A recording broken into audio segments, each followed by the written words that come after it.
Nice, for sure. I've been bugging them for a minute to try and, just get on that vibe. Because they had, I think their Instagram account had, 20 followers, something like that. Nothing. Wow. So, finally, my boss was like, oh, maybe you can go get some stuff and...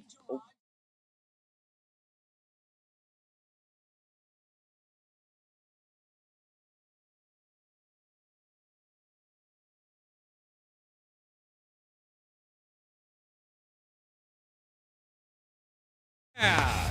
Made it through another weekend, Slee. Made it through another mountain climbing adventure. How are you feeling? Bro, this guy became a marathoner in the last 2 months. Half That's what marathoner. He does now. He's got a free solo next. He does.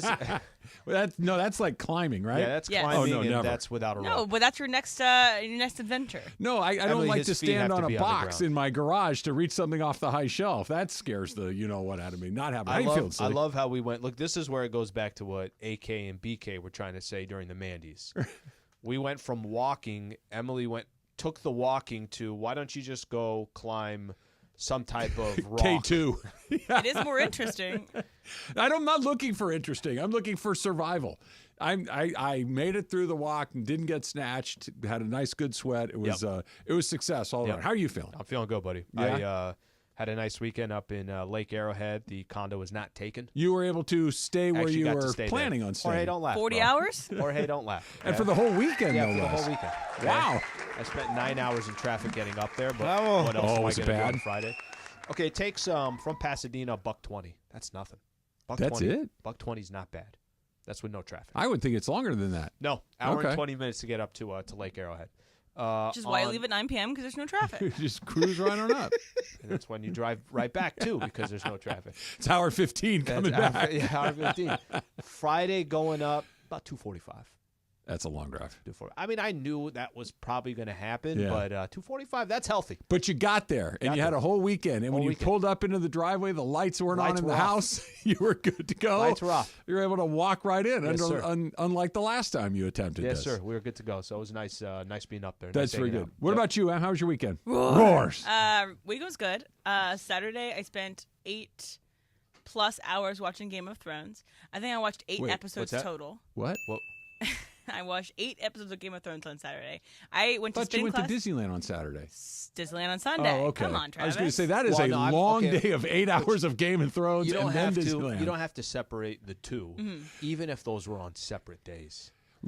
So, 8 hours. You've Here's seen my- Game of Thrones, though, Here's yes? yes, I have. I'm rewatching. I She haven't did seen it in like, 5 years. Did you do it like a job? Like you clocked in at 9, because I wanted to. got out at 5? So here's my Saturday. Saturday, wake up and I go to spin class, and I Bagel have a sandwich. great spin class.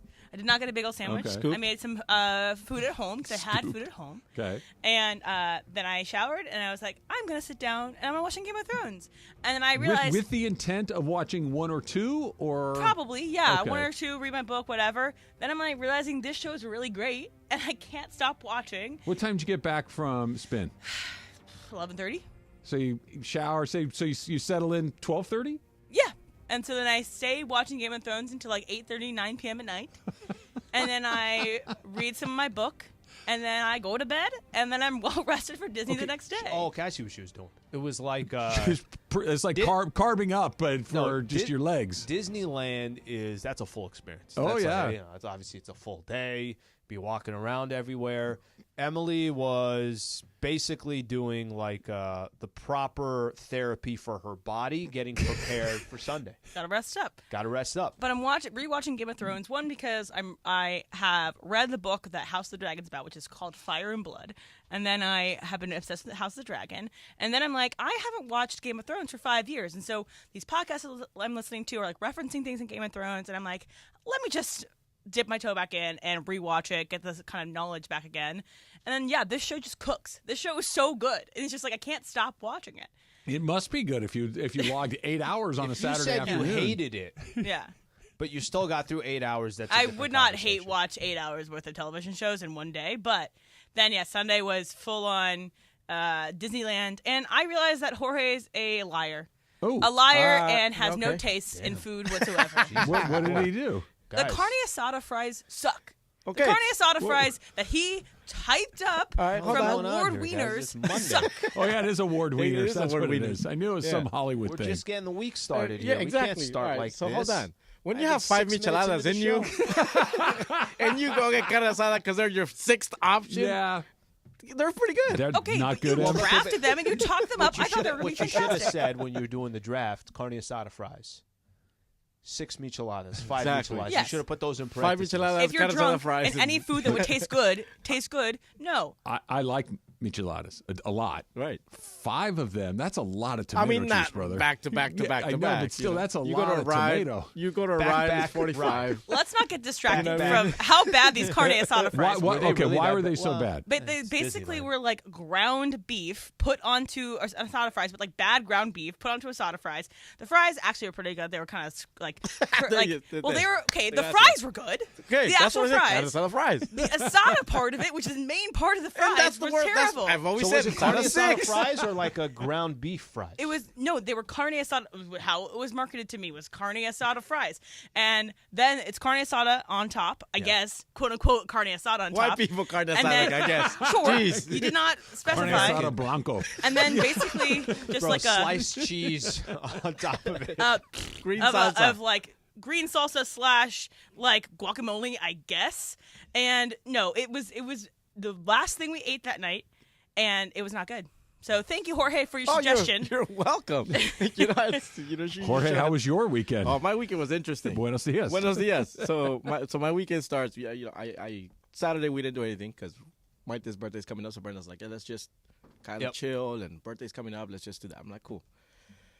We go swimming, and then Sunday I go play, and then my team hasn't won in like 6 weeks. Oh, you guys are on a little bit we're of a like losing streak. Exactly. Because we're the UN of this. Our team is like the UN. We have a different team, different squad. Oh, new every guys? weekend. Yeah. Okay. Like we You can't guys get haven't guys. won in 6 weeks. Yeah, we hadn't won in 6 weeks, and then we It's a had long drought. we had a week off last week, so we didn't play. So I come back. We come back this week, and we win 12-0. Wow. So, we're excited. My shoes ripped because it was so How hot. many yellow cards did you get? No, none. I only played 30 minutes. Do first the half. goals count like towards the standings that the more Differential? points score? Yeah, the I differential. I wish because this would have put us up there. 12. How did you go from losing 6 weeks in a row to scoring 12 goals? because I brought reinforcements. I brought some ringers. Yeah, Got a brought ringer. some Okay, ringers. okay. Yeah, I brought a buddy of mine. Went to high school together, Jesse. Well, what's up, Jesse? Hopefully you're listening. Told him I was gonna shout him out. Yeah. So Jesse, he came out, and then one of my other buddy brought another guy. So we had a pretty good squad, 2 solid squads. One that played the first half, and then the second one kind of held it down. We scored 6 in the first, and then they scored Yeah, 6 in the other. no mercy rule. So it was cool. 12-0. 12-0. I thought softball there's a 10-run rule or something Yeah, like that. usually like in Little League and stuff, it's 10 runs after 4 innings. We're Isn't out of mercy here. soccer rule. like? Yeah. Isn't it like 5 or 6 goals? 2-0.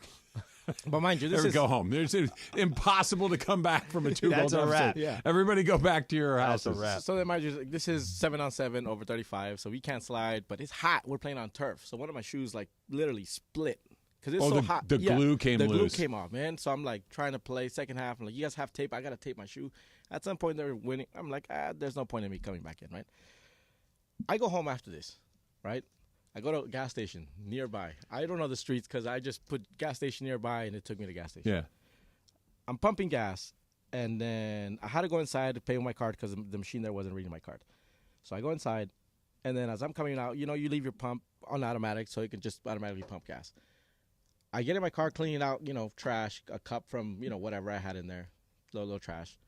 And then I hear a police car in the back says, back away from your vehicle. And then I start backing away. Interesting. Walk back slowly. So I start taking 2 steps back, thinking it's me. At this point, I'm like, okay, what's going on, And then I realized that it wasn't me. It was the car on the other pump behind me. But it sounded so close to my car that I thought it was like, okay, what do I do? Because there was no sirens. Right. I guess they snuck into this person, slow. They snuck into him, behind him. And then I guess he was getting out of his car, and I guess Jorge just voluntarily walked in the back of the cop car. Bro, that's freaky. How hard was your heart banging? Oh man! As soon as please step out of your vehicle, I was like, oh man, like okay. So I dropped my trash and I'm backing out, and then I'm trying to turn around and see. I don't even want to look I don't want to look back. Right. I just want to back up, and whatever happens.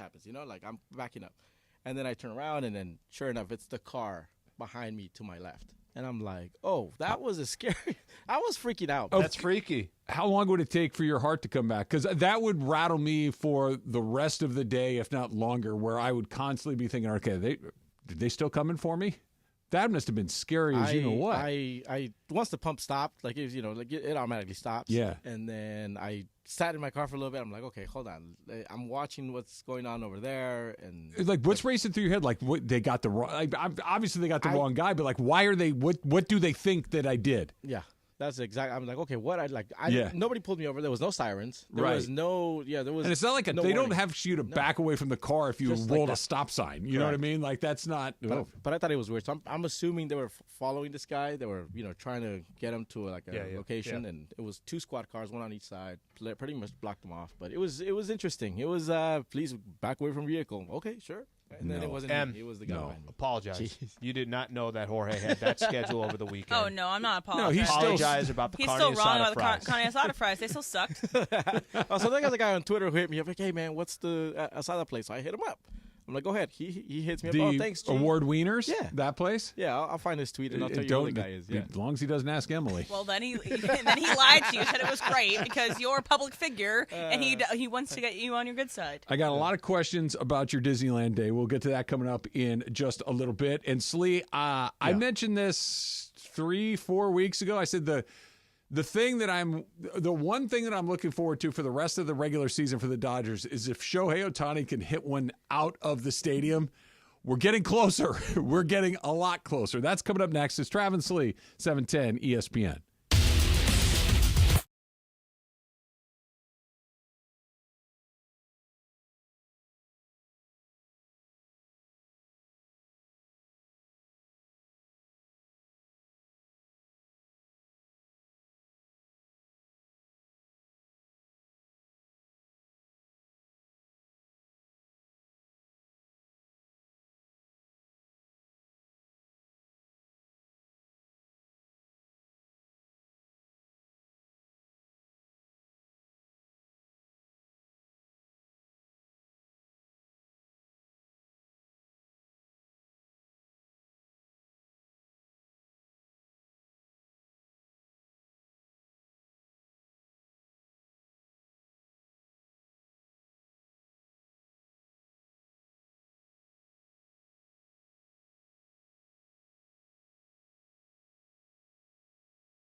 '24 Chevy Silverado 1500 LT Crew Cab with $10,000 in total savings off MSRP. Visit them today or shop online at georgechevy.com. Chevrolet, together let's drive. Discount calculated off MSRP on select models. Offer ends 7/31/24. See dealer for details or call 866-949-4805.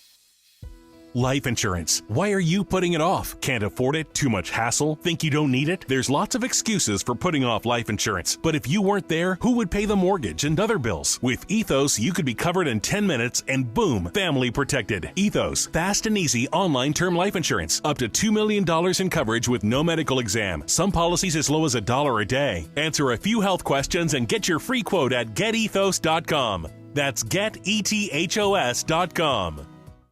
Hey, John, why so glum? I just got let go. The company's downsizing. This is the 3rd time in the last 2 years. I'm done with this. Have you thought about My Computer Career? I've heard they can train you for a career in IT in just a few months, including cybersecurity and the basics of AI. And you don't need prior training or experience. Now that's a recession-resistant career. Wow, thanks. I'll check them out. Go to mycomputercareer.edu and take the free career evaluation. mycomputercareer.edu. Financial aid is available for qualified students, including the GI Bill.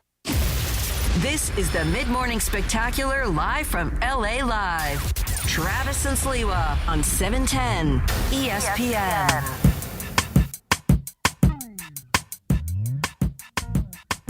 Did you kick it off with the Mickey bar when you came through the gates, Em? I know that was your game plan. So I reversed on my normal game plan because I was trying to go with the flow with what everyone else wanted. Audible.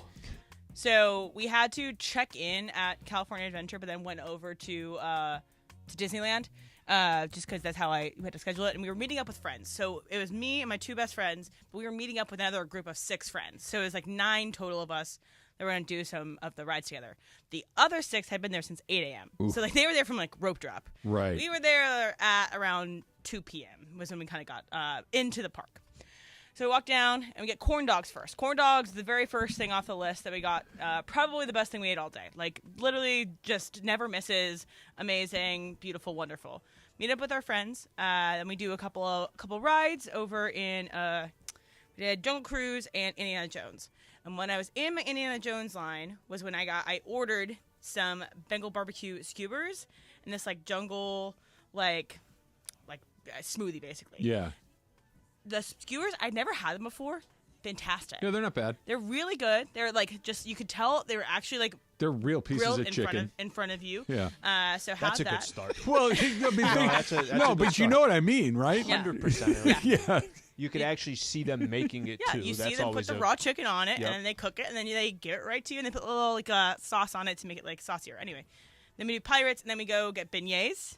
So beignets was after that, and then we did. So how far into the day are we if we've done a corn dog, a chicken skewer, and a beignet? We there a few hours? By that time, by beignets time, it's probably an hour and a half in. Okay. We'd ridden a couple rides. It's aggressive, by the way. Yeah, That's, exactly. That's a lot of food right out of the gate. I was trying to. Nothing my last week and with all See, the 5 enchiladas within a 6-hour span. Yeah, you're like you're restrained. This was right? a food expedition more than anything. Clearly, yeah. So then, because I was inspired by our draft, and so beignets, and then we went to Star Wars area, and I rode the. Rise of the Resistance. No. I rode the Smuggler's Run with my friend's husband, and then we went to the Star Wars bar. 2 drinks there. My wagon wheels there too. Yeah. Oh yeah. My friend's Expensive. husband got like fuzzy whatever that makes your mouth go numb because he gets that every time for some reason. And I got like a beer and a drink, and then we did Rise of the Resistance after that, and then after Rise of the Resistance we went to California Adventure, and then we did. I got a drink for the Pixar Fest, like a Pixar drink thing. It was like a tequila, like blue drink somehow. And then Do you have to like pay with all? Do you sell a kidney or something? Like no, we were. It was a good time. It's a lot. I did not that's a spend lot as of much action. money actually as I thought I would spend. These are all kind of relatively cheaper things. Okay. Then did Incredicoaster, and then on the way out, I got the Mickey ice cream bar. Okay. So it was the last thing So I you kind of reversed your order. Well, yes, except for on the way out too, my friend also needed to get some food in her before she left the park, and so we got the carne asada fries, and then her husband got the hot dog, and me and her split the carne asada fries. Terrible. Absolutely terrible. And then that was the last thing, and then we were leaving. Never gonna How live many it down. times? I was Number gonna say. I 6. wonder how many times the carne asada fries are going to come up moving forward. Hopefully, at some point in our career, Al, we're celebrating like the 10th anniversary of the Trav and Slee show. Yep. And Emily's like, remember that time you told me to get those carne asada fries that were terrible? And just holding it against him for the rest of his life. I was also a pilot on the Smuggler's Run. Did terribly, so that's also a fun thing because that's the one where you and there's 2 pilots, 2 gunners, and 1 engineer, and I was a pilot and I did terribly. I've never done that one. Yeah, I've never I've done heard that it's either. fun, but I've never done it. It's fun. It's if you have any motion sickness, maybe not. Maybe the ride to sit out. Yeah. Okay. Yeah, I'm pretty good with that stuff. Xander Wiley, that's his name, the guy who went to California Adventure to try the fries. And did he lie to you? Yeah, no, he's like, oh, my man. Good stuff. Speaking Fire of emojis. Xander Slee, your boy Xander Schauffele won another major. San Diego State's just racking major championships in the golf world. There was a time where Xander was considered a choke artist. That time was 2 months ago. And you know where I got that information from? The person sitting across this desk. Yeah. And since then, by the way, is this not I'll try to. I know we want to talk some Dodgers. I'm going to try to tie the Dodgers into it. Yeah. Doesn't it seem like if the Dodgers can just win one, break that seal. Yep. I get it. 2020, but I'm talking about. It's not the same. Let me use where they're sitting today, and I think you've kind of talked about this before. If they can have a game one where they put up 8 runs. Do what they did yesterday. Do what they did yesterday. Do what they did yesterday. And have guys that are also contributing. Yep. That are not just Shohei and Freddie and Teoscar Austin Barnes, and Will Lux. Smith. Right. Have some of these other guys. But it's funny you're talking about Shoffley. The fact that he got the 1, and you were telling me, you're like, this guy is not known. And I remember you and I'm like, in golf, if you get the 1, does that kind of just take off all the pressure? And you're like, Al, that's the definition when it happens to a lot of these golfers. So he was the guy that it wasn't like it happened once or twice. He was known as the guy that's always close and never closes the show. And it happened earlier this year at the Players' Championship. He was the guy going in the final round, had the lead, blew it. Like this his whole MO is, why didn't that guy win? Because he's a really talented guy. And then he finally did win, and now he's won again. He won 2 majors in 2 months. Good for him. And now I'm looking at it going, San Diego State, and because I kind of like to pimp you a little bit about that. So I kind of like to root against it, but then Kelly's there, so I kind of like to root for it. It's very it's a very complicated emotion. However your mind works with that emotion, thank you for mentioning San Diego State. It did. It worked out. It worked out for you guys. What was it, 2 months ago, where I said the Dodgers had this big lead in maybe it was a month ago, big lead in the NL West. All their guys are down. They're hurt. Their pitching staff is decimated with injuries. And we've been through this 100 times. And I said to you, the one thing that is compelling every night is I want to see if Shohei Ohtani can hit the ball out of the stadium. And I think Beto was in here one of those days. Yeah, and he was like, and then you're like, guys, this is the dumbest thing either one of you have ever said. And you're right. And that's what that's what you said about, that seems to be like the one, hey, I wonder if today's the day that we get that.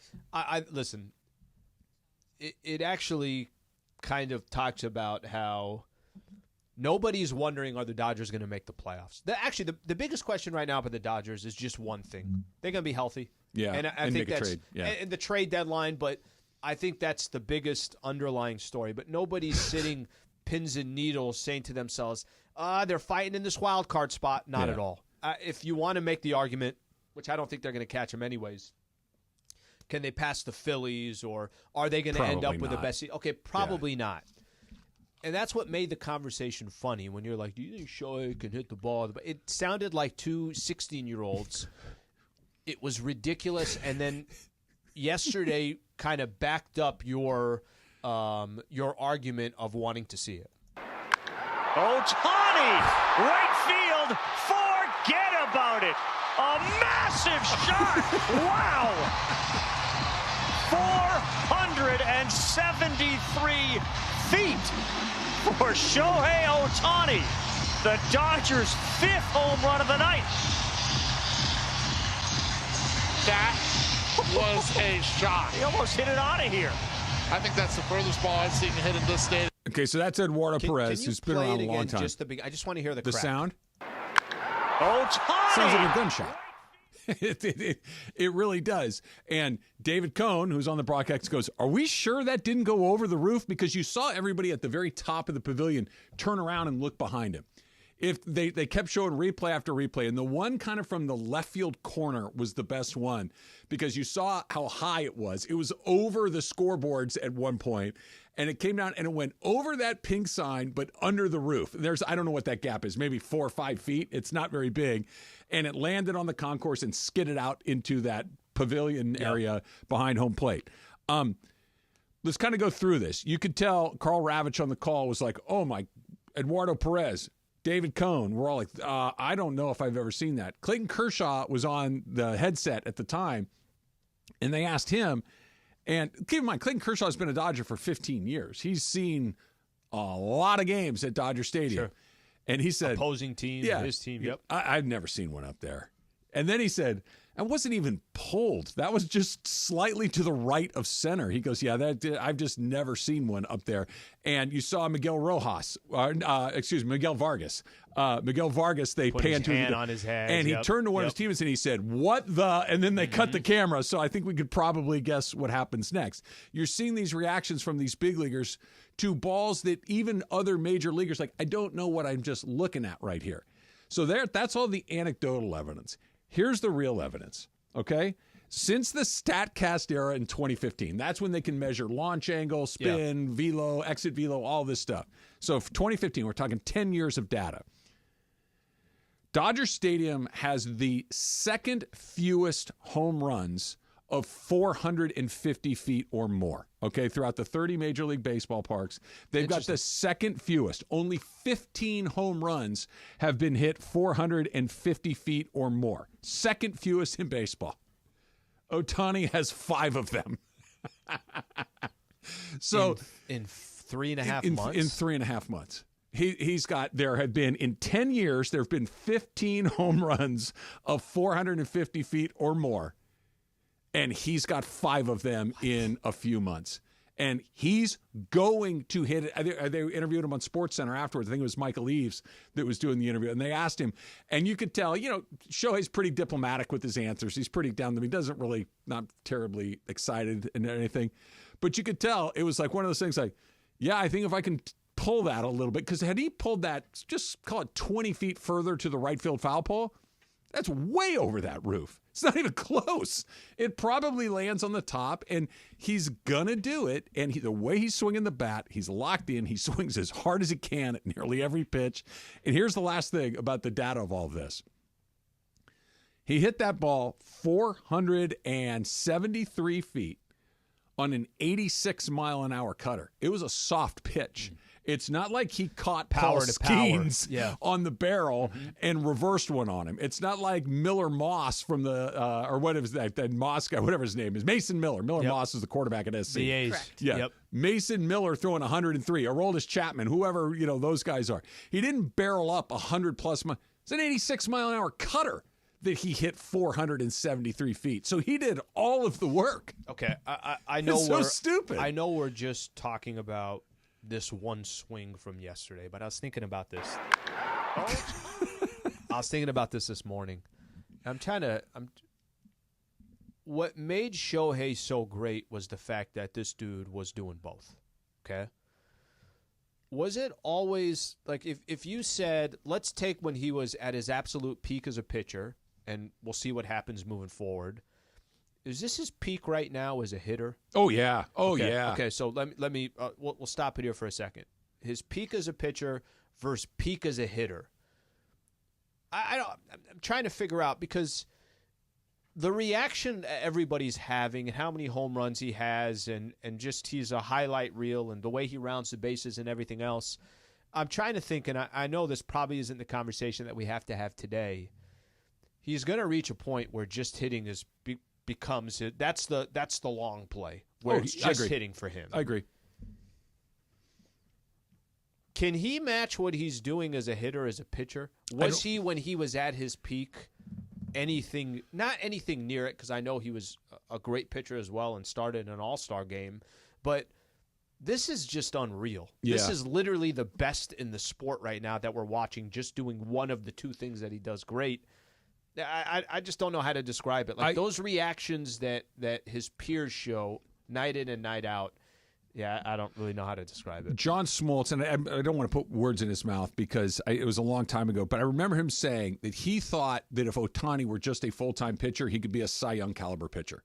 That's how good of a pitcher he is. That had he really just said, this is what I'm going to do, this is all I'm going to do, that he would be a Cy Young caliber pitcher. So he's that good.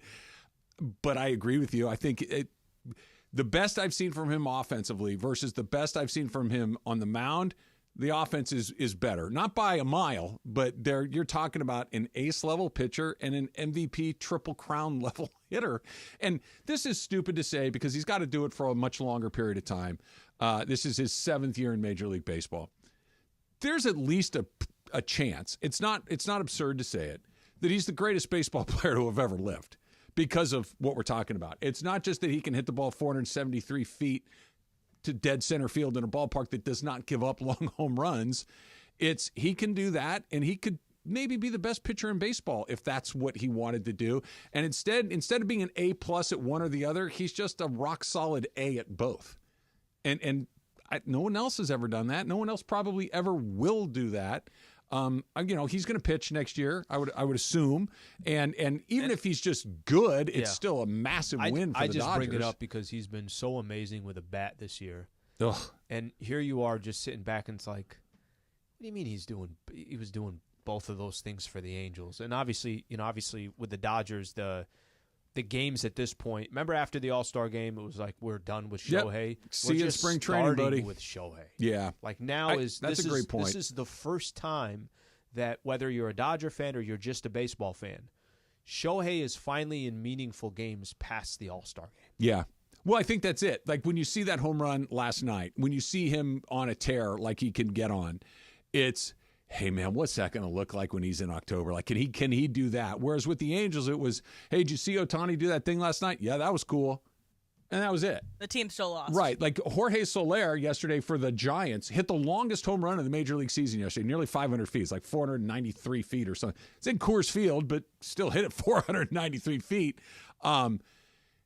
And it was, the Giants are not a good team. Yeah, below 500. And it was just, oh, did you see that long home run? Yeah, cool. That was awesome. All right. And then you just immediately moved on. That's what it was like with Shohei with the Angels, other than if he was on a day he pitched, there'd be a little bit extra. But just hitting a long home run, yeah, that's cool. But nobody cares if it's on a bad team like the Angels or a bad team like the Giants this year. Now it's, you're going to hit one out of the stadium in the World Series? Is that the bar we're trying to clear? It's extraordinary. Every time he comes up, you stop what you're doing. And there's not a lot of baseball players. Not a lot of that players you can say in about. sports, period. No. You stop what you're doing. So with that in mind, you mentioned it. They're getting some of their guys back. One in particular I thought was very interesting yesterday. That's coming up next. It's Travis Lee, 710 ESPN. Speaking of Dodger pitchers, you guys know my pal Oral Hershiser from Rotolo Chevrolet. Slee, you've met him. Did I introduce you to him? We got a chance to cross paths. Okay, good. I'm glad. He likes you more than he likes me. Well, you know Oral. He's on the TV talking about Rotolo Chevrolet. Mike Capozio's on the T talking about Rotolo Chevrolet. And I'm here to tell you about Rotolo Chevrolet and why they're the dealer of the year 13 years in a row. Because they get it. It's as simple as that. They get it. They take care of you. They got the selection. They got the pricing and the customer service. 13 years in a row, dealer of the year. That speaks for itself. Courteous, transparent, upfront at Rotolo Chevrolet. So if you've been thinking about a new Silverado, get yourself out to the lot. It's the 210 freeway, Sierra Avenue exit in Fontana. You cannot miss it. Drove right by it. Could I just say, drove by on my way to Lake Arrowhead? Yeah. Pretty damn nice looking dealership. It's great. Well, it's like an ocean of Silverados. You can't see the other side. There's that many Silverados along the way. So if you've been thinking about it and you can't get out there, go online. RotoloChevy.com. ROTOLO. Go see why Mike Capozio's dancing on TV. Go see why I tell you about this every single day. Go see for yourself what all the fun's about at Rotolo Chevrolet. Why do you guys ding? The most followed sports radio station in America. 710 ESPN. At ESPN Los Angeles on Instagram, Facebook. Really excited to see the new schools come into play at the Coliseum. Obviously, you're going to have Notre Dame to finish the season. That's always a special game. But seeing Nebraska showing up, Penn State showing up, LSU at the Collie, that's what I'm really looking forward to. I think both programs, the men's football program and the men's basketball program, are moving in the right direction. And the women's basketball program at USC is going to be ranked top 5 next year. So it's a great time for the USC Trojans to be back on ESPN LA. I'm really curious to see, what does USC football look like without Caleb Williams? What are the adjustments that Lincoln Riley makes? And what is the defense going to look like in the non-Alex Grinch era? New conference, new quarterback, just really fired up on the football side. New head coach for basketball, so almost like a really new team, which is going to be awesome. And then returning to prominence for USC women's basketball, to be back to where USC women's basketball is. I'm super excited to see Juju in her second year, but just the rest of the players continue to grow under Coach Gottlieb. This beautiful thing has been up since the first time SC was here. But guess what? USC is back! And once again, this means something for us. Pumped for this season. USC Athletics back on 710 ESPN.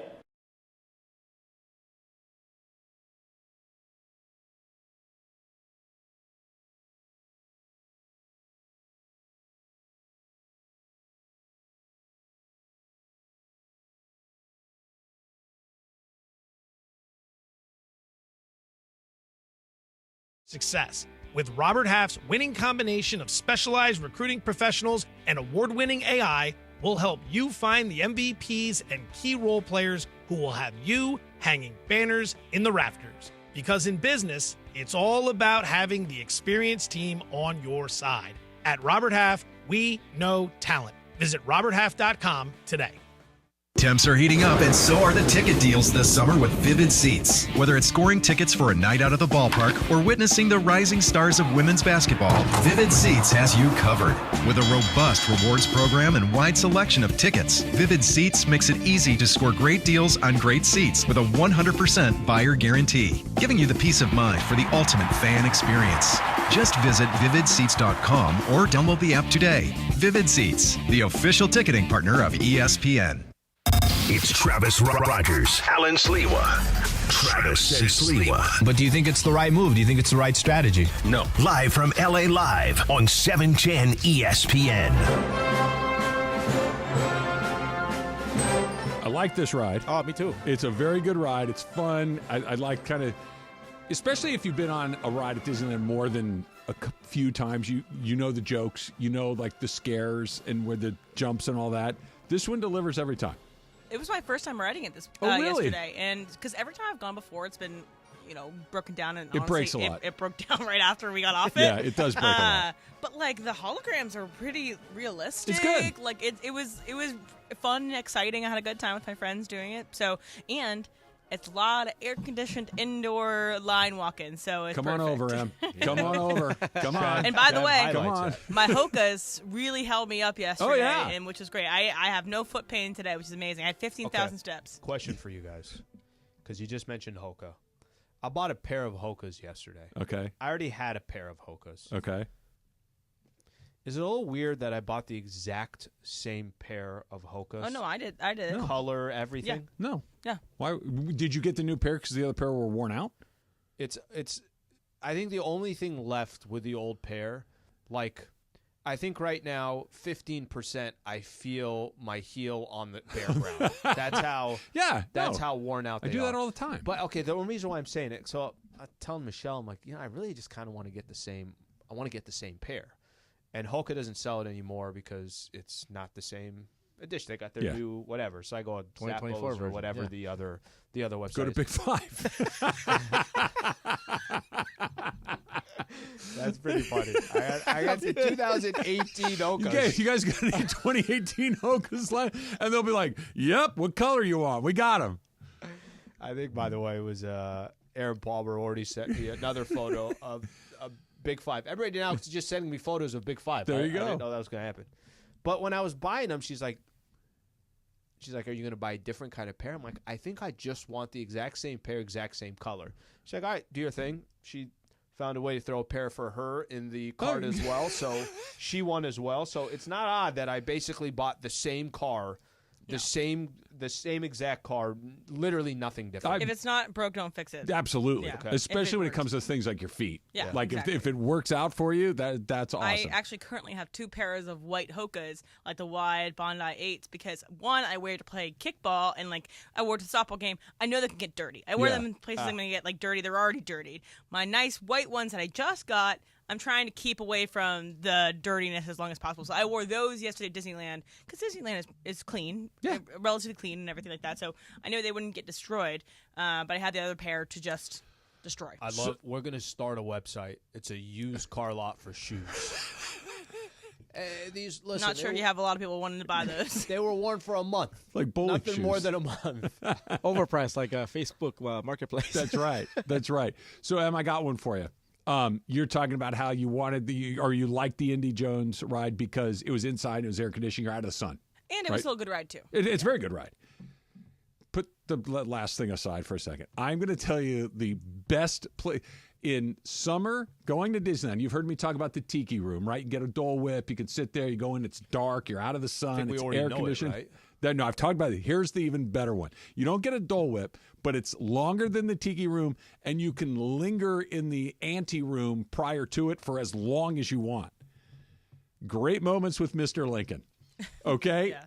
it's not the most exciting thing you've ever seen. It's this robot Lincoln kind of doing this thing the whole time. It's really It's like their version of the Hall of Presidents that are in 7 years ago, right? I think right now it's Frederick Douglass too. Yeah. It's really, really weird, but it's like 15 minutes long, and they keep that theater at like 42 degrees, and there's no one in it. You can grab like a 20-minute nap in there, and it's glorious. And my kids hate it. They hate it. I think I'd hate it too. No, I don't want to do it. I'm like, we're going. I am going in there. I need to cool It's off. 100 degrees. I'm going in there, and we're all sitting in there for 20 minutes. It's the best. And you get to learn about Lincoln. I don't think I'm going to go on that. 77 years ago. Bravo. Good job. Have you guys ever seen? Why am I forgetting the game? What's the most popular game that is basically like the mob and everything else? Have you guys ever seen on TikTok where people are playing the characters of the actual Grand Theft Auto? GTA. Have you ever seen where they're playing the actual? Yeah, people act out as if they're members of GTA because they have like robotic movements as well. Your robotic movements. I'm like, okay, I just watched 10 minutes of this on Instagram. So funny about GTA is my friends that visit LA for the first time, they like drive around LA with me and they're like, wait, this GTA took it exactly from the roads. I'm like, yeah, it's supposed to be in LA. You're gonna ride on the same roads. Like, this is the same road in GTA. I'm like, okay. Well, see, Weirdo. you're getting more and more like an Angelino, a native. Like, be unimpressed by everything. Yeah, this one person was like, the U.S. Bank building is real. I'm like, yeah. It's right there. It's a building. Yeah, people go to work there every day. Cool. ATM machine at the bottom. Probably more than one, right? Ask Slee. It's coming up next. It's Travis Slee, 710 ESPN. Next Gen is the official AC heat and plumbing of SoCal sports fans. You know that, right? Next Gen, absolutely the best. And it's not just me telling you that, even though I can tell you that because they've been out to my house a couple of times. It's their thousands of 5-star reviews online that completely confirm it as well. And right now, by the way, this happened to me yesterday. All of a sudden, the tub doesn't drain quite right? You can get an $88 drain cleaning. That's right, $88 drain cleaning. And they'll add in a free plumbing camera inspection. So if you're sick of dealing with that slow drain, if you've got anything going on with your AC system, call NextGen, 833-3-NEXTGen. That's 833-3-NEXGEN, and say goodbye to all of your AC heating and plumbing problems. And if you're concerned about the air quality in your home or you've got allergy problems, call NextGen and breathe easy with indoor air quality solutions to fit any budget. Again, that number, 833-3-NEXGEN, or visit nextgenairandplumbing.com to schedule your appointment today. There's nothing like NHL hockey, LA Kings hockey on 710 ESPN. Welcome to the family. Brand new partnership. We're excited to have the Kings right here, the home of the Los Angeles Kings. And Trav, now I just need an invitation to go catch a game. You have been giving you one forever. Now you have to across the street. Now it's across the street. Go Kings, go. Go Kings, go. The Kings are back on 710 ESPN. Believe it or not, I did pregame for the Kings 25 years ago. Damn, I'm old. Luke Robitaille, the rest of the Kings organization couldn't be more excited. Go Kings, go. Go Kings, go. Nothing like live hockey. Nothing like seeing it in person. Nothing like watching it on TV. Nothing like listening to it on the radio. And we've got them on ESPN LA. Go Kings, go. We're so excited. The LA Kings have found a new home right here on 710 ESPN. Can't wait to see you on the ice. I want to congratulate the LA Kings. You are now on the greatest sports radio station in America, 710. And guess what? Now I get to be one of the ice girls at a Kings game. Go Kings, go. Go Kings, go. Go Kings, go.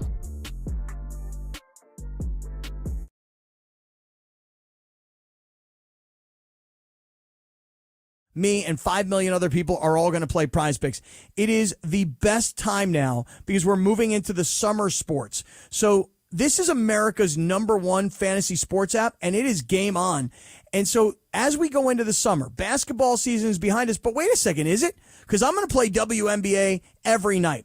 I'm going to play baseball every night, and I'm going to try my best to turn just $10 into $1,000 because I'm going to play all 6. I'm going to build my lineup. It takes like 60 seconds, and you're going to build your lineup. All you have to do is pick your favorite players, pick more or less on their player projections, and let's go have a good time, and let's all be winners. Prize Picks. Download the app, use my code Cappy, and let's all play on Prize Picks.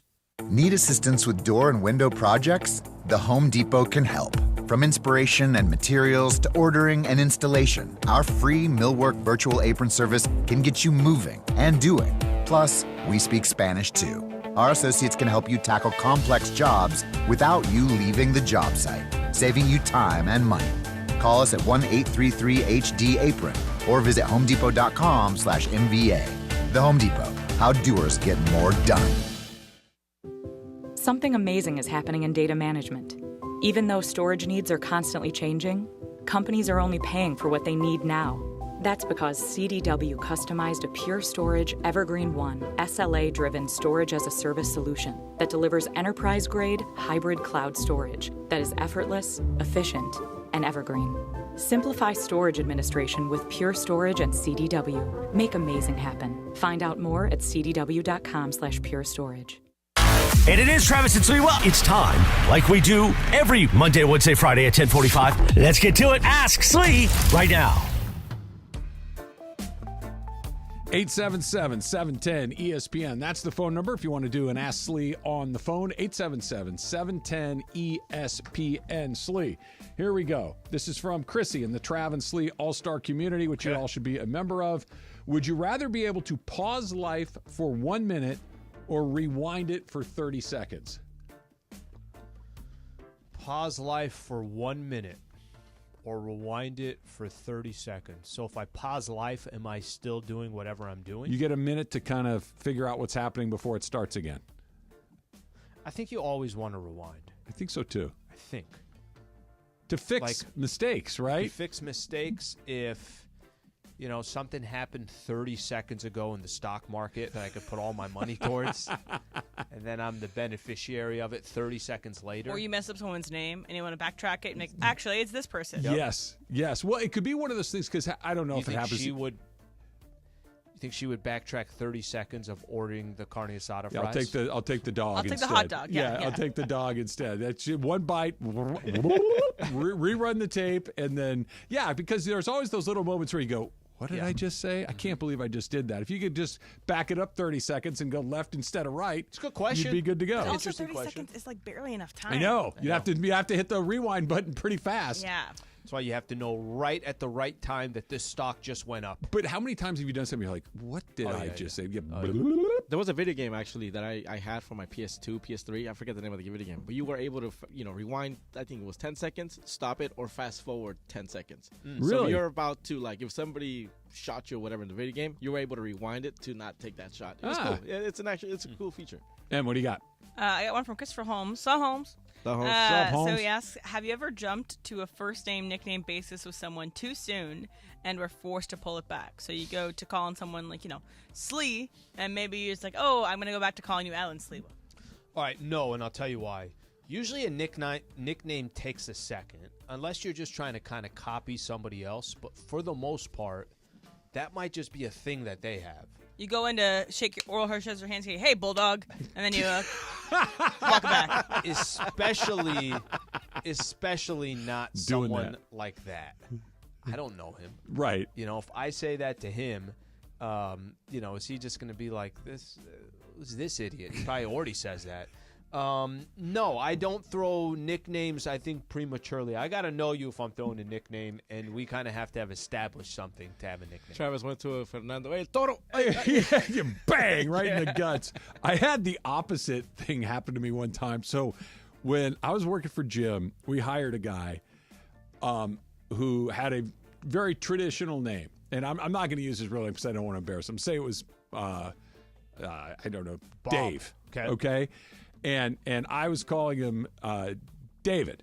His name was David. And he's like, oh, no, everybody calls me Chicago Dave. I'm like, yeah, I'm just going to go with David.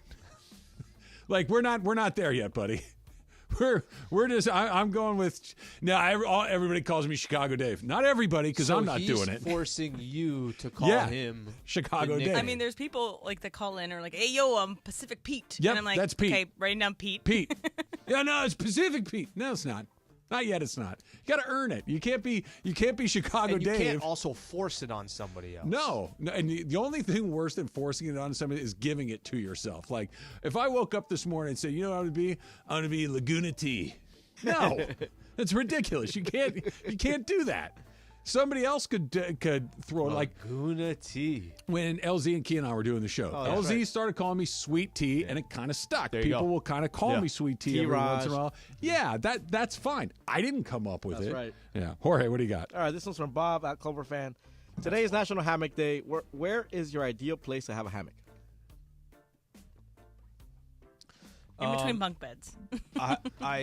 Ideal place would be. This is what I think of when I think of a hammock. I think of 2 palm trees. The hammock connected to the 2 palm trees. I think of sand. Actually, I think of some grass by the You're palm thinking trees. of the Corona commercial is what you're thinking of. Exactly what we're thinking of. Like the woven hammocks. Yeah, Right. Yeah. Yep. And then I think the sand is right there, and all I just hear is that ocean coming in and out. That would be the most ideal place. Look, you could put a hammock anywhere. Yeah. But that's where I would like my hammock to be. I have a follow-up question. Is there a graceful way to get off of a hammock? Yes. Flip over so where you fall on your stomach. And it spins a couple times. Yeah. No, I don't know if there is. And if somebody's got it down, I feel like you got to have a good core. Right? Got to have a good core. I mean, you got to have don't have good to have control. the hammock all the way up either. Like it could be nice. So I'm glad you asked this one because I don't think I'm getting off. I think this is probably an unpopular opinion. Hammocks are the worst. Well, when's the last time? I can't even tell you the last time I was on it. Well, you'll see one occasionally, and the reason they're the worst is what Emily said. They're impossible to get in and out of. That especially if you are someone who isn't how do I want to say this? If you're someone who's afraid of falling, a hammock is a terrible thing. It's swinging, it rotates, it spins, it does all the. Once you're in it, you should be in a overrated hammock. comfort. You should be in a hammock that can't move and has stairs. I can't get in and out, and even when you're in it, it kind of the sides kind of pull up on it. It feels like I'm trapped. I hate it. Or it feels like you're swaddled, and it feels nice. I don't think I would like being swaddled. That sounds bad. Like I know swaddling. I know that babies like to be swaddled and all these things, but I'd like to be unfettered. I have a portable hammock, and one of the hammocks that you can kind of put up anywhere. And when I was in high school and a little bit into college, just obsessed with finding whatever place to put my hammock wherever it was. And, my friends and I would like triple and double stack them, and so like people would climb up the hammocks and like lay into them. It's a great tool as like a little seat and stuff. I would read my book in there. I would fall sometimes take 3 a nap times in from the there. top. It's good. Can you get in and out gracefully? Sure, yeah. Gracefully is like a subjective. Yeah, if I had exactly. a hammock, I 100%. If you look at my search engine on YouTube, it would say how to get in and out of a hammock. Run head like a Fosbury flop, like you're doing the high jump. 6 steps. Just kind of. We had one at Brenda's parents' house between 2 trees. Yeah, and they took it down because they wanted to have the little play area for the kids. It's hard to get in. Did you used to use it? Overrated. Yeah, I used to get in when Mike did and whatever, but overrated. All right, here we go, Jacob. This is what we're gonna collaborate on this one. All of us are gonna put this together. How many languages can you say hello in? Hello, 1. Hola. Hello. Hola. 2. Hola. What's it? Chaldean. What is it? Shlonek. Okay. 3. Shlonek. 3. Yeah, there's Bonjour. different ways. Bonjour. Bonjour. Konnichiwa. 5. Konnichiwa. Oh, yeah. Guten Tag. Oh, bro, 6. you're on it. How do you say it in Russian? Oh boy, I knew that at one point. I don't know it anymore. Is ni hao one? Ni hao. Yeah. What's shalom? What is that? Shalom is Yiddish or Hebrew. Arigato is that hello? I don't know. Is thank you. Arigato. Yeah, konnichiwa is Japanese for hello. Yeah. What else we got? Oh, aloha. Oh yeah. Yeah. Aloha. 8. Shalom is like aloha. that's Shalom a is great hello. process. Okay, good. so we get shalom. Okay. There's 9. Take that. It's pretty good. Anybody else? I don't know. Anyone know Portuguese? It's close to. Oh, what's Italian? Buongiorno. Oh yeah, that's buongiorno. right. So 10. Yeah. There we go. Yeah. Bro, you 10. had 8 of those on your own there. Yeah. I just cheating. I was kind of racking them in my head. Not cheating like I looked it up, but I knew the question was coming, so I started thinking What about if it. you're the one that said it in Chaldean? I'm like, wait a minute here. How does he know it in Chaldean? Yeah, I like that. All right, Joel Embiid had some hot takes. Joel Embiid. You said Joel Embiid, almost like Shalom's still in your head. Did I say Joel? Yeah, you said Joel Embiid. Joel Embiid. Yes. He had a few approaching hot take status. I want to get into him next. It's Travis Lee, 710 ESPN. You never.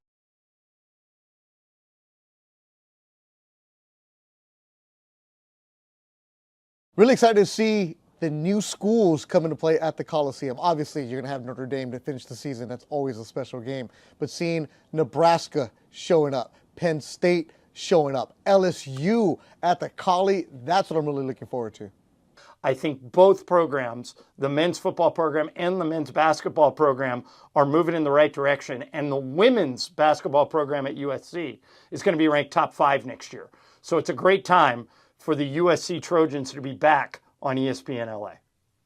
I'm really curious to see, what does USC football look like without Caleb Williams? What are the adjustments that Lincoln Riley makes?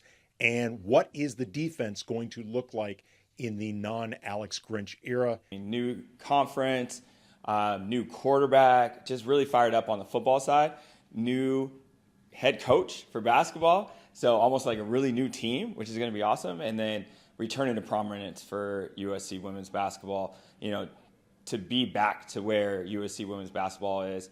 I'm super excited to see Juju in her second year, but just the rest of the players continue to grow under Coach Godley. This beautiful thing has been up since the first time SC was here. But guess what? USC is back! And once again, this means something for us. Pumped for this season. USC Athletics back on 710 ESPN. A renovated gym and a patio lounge for breakfast, dinner, and drinks. Stop by their incredible Nixo Lounge before your next event at LA Live. Book your stay at eastcentralhotel.com or call 213-748-1291 today at Entertainment's official address. 710 ESPN and the all-new ESPN LA app.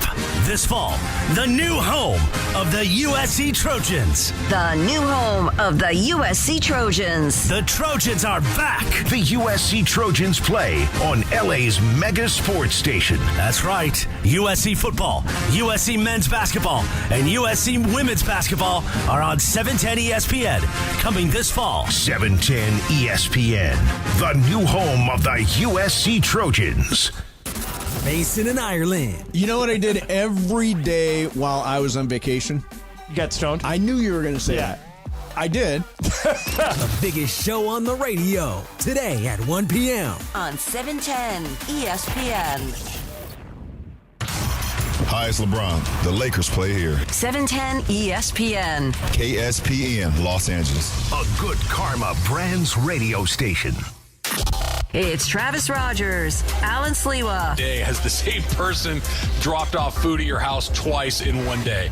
I don't know. Great question. Travis and Sliwa. On 710 ESPN.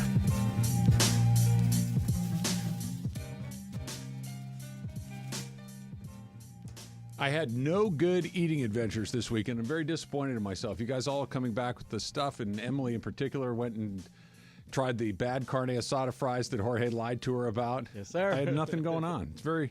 I had a relatively tame weekend food-wise, which is good, I guess, but I feel like I'm letting myself down. I think we're losing you to this walking, to this health kick. We're losing Travis Rogers.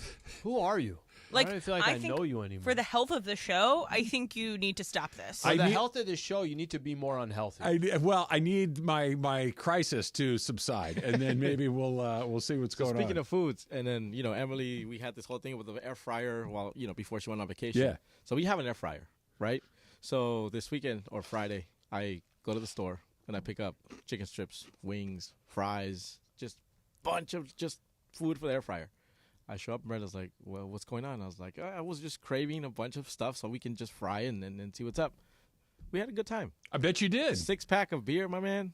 Modelo Negra, a couple wings, fries, watching the game. Good. That's I just wanted to make you a little jealous there. You're good on that. Susan and Michael are out of town. And so it's just me and Bob at the house right now. And we're like, you want to go get a bite to eat? Last night. And he's like, yeah, sure. So we go to Bobby, right? Yeah. Yeah. So I'm trying hard, Jorge. I'm trying hard. I know, that's why. Yeah, no, I know what you're doing. I know what you're doing. And so we go to a place in the neighborhood. So we're sitting at the bar, and bartender comes by and says, you know, can I have a club soda and lime? And Bobby's like, take an old fashioned. I'm like, you're killing me. And then he gets this giant burger. I get this cruddy little salad. I'm like, this sucks. Wait. If you did the 14 miles. Yeah. You're good. I'll give it back. Right? I mean, Slee, no dimmer switch on this guy. Yeah. It's either on or it's off. Okay, it was off let me yesterday. throw you an example. You get that nice burger. Yeah, it looked pretty good. Don't do the fries. Yeah, but what's the point of having a burger if I'm not going to have the fries? Better than doing what you're doing. No, I got a salad instead. I know. That's what, on or off. There is no dimmer. Yeah. I need you to grasp this concept. There is no moderation. All or nothing. Burger and then still have your salad.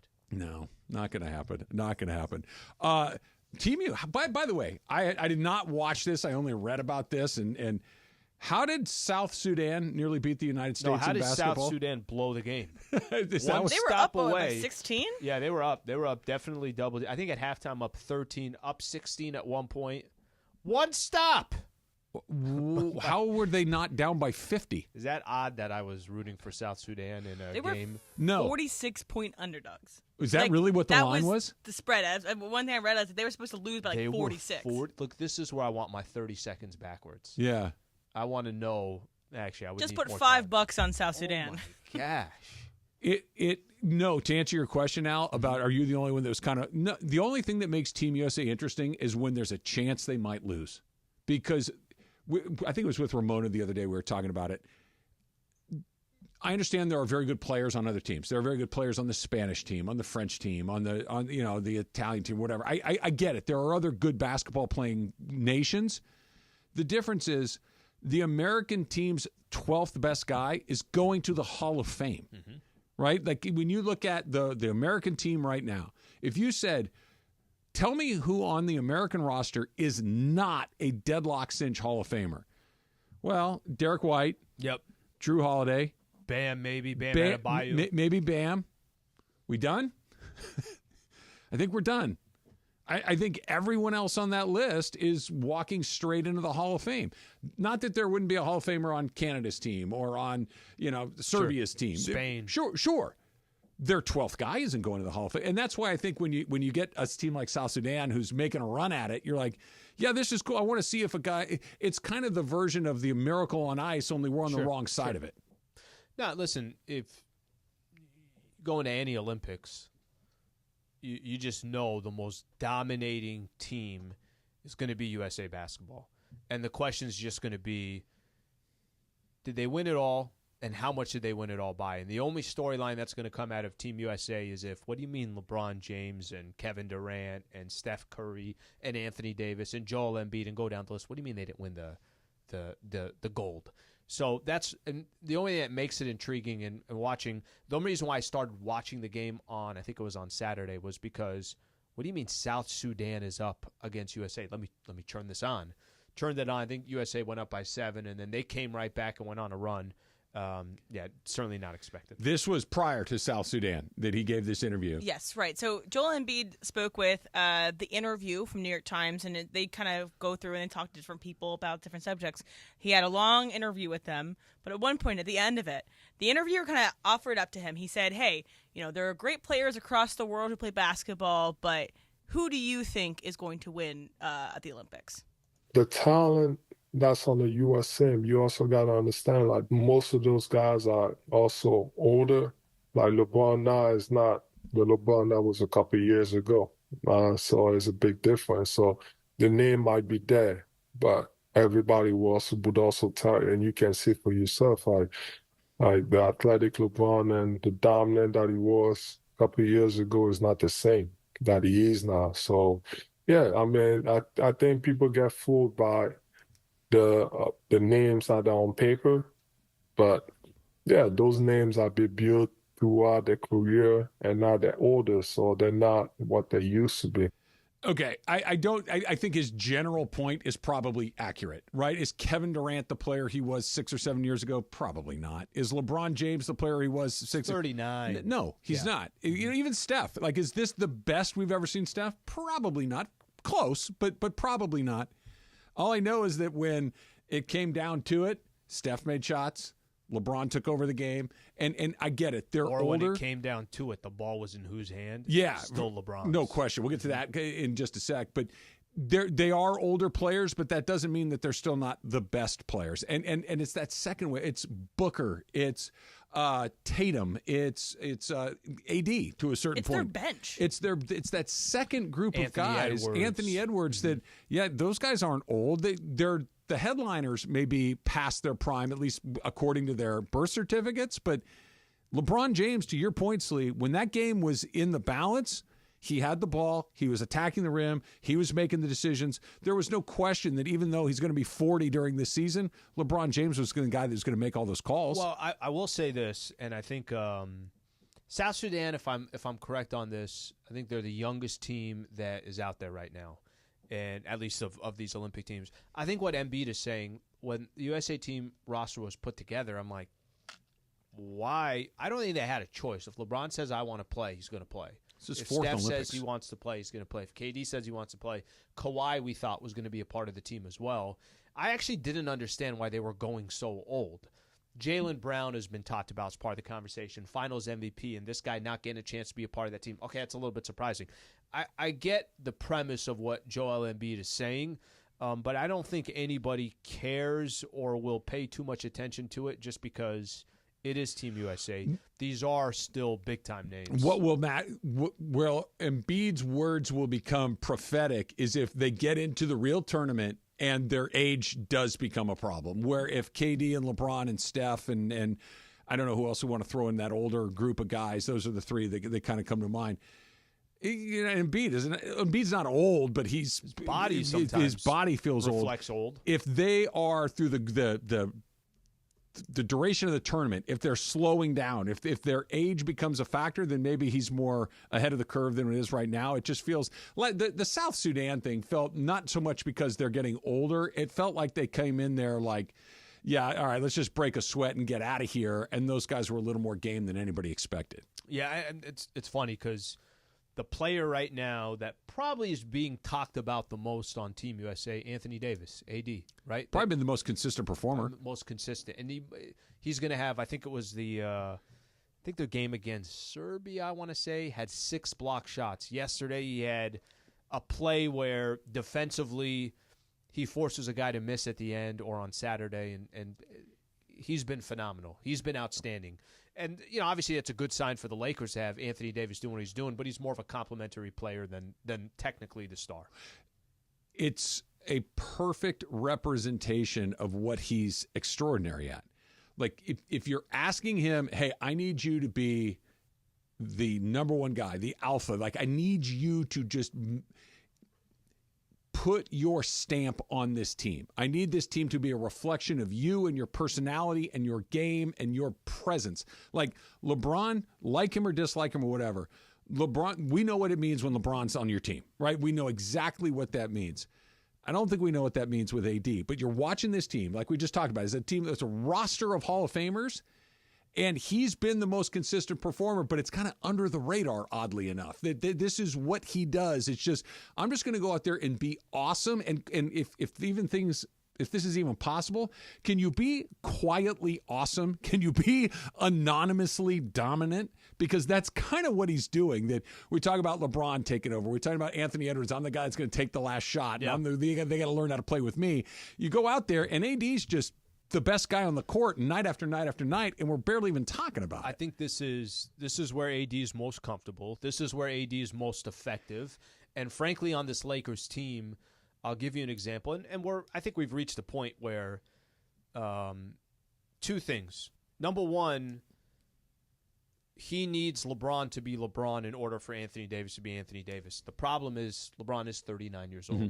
But AD in a game that the Lakers have in the playoffs, he can be playing against the Denver Nuggets in Game 2 and not take a shot in the fourth quarter, go 0 for 1 in the second half, not get to the free throw line. That's Anthony Davis. Unfortunately, that's just been AD.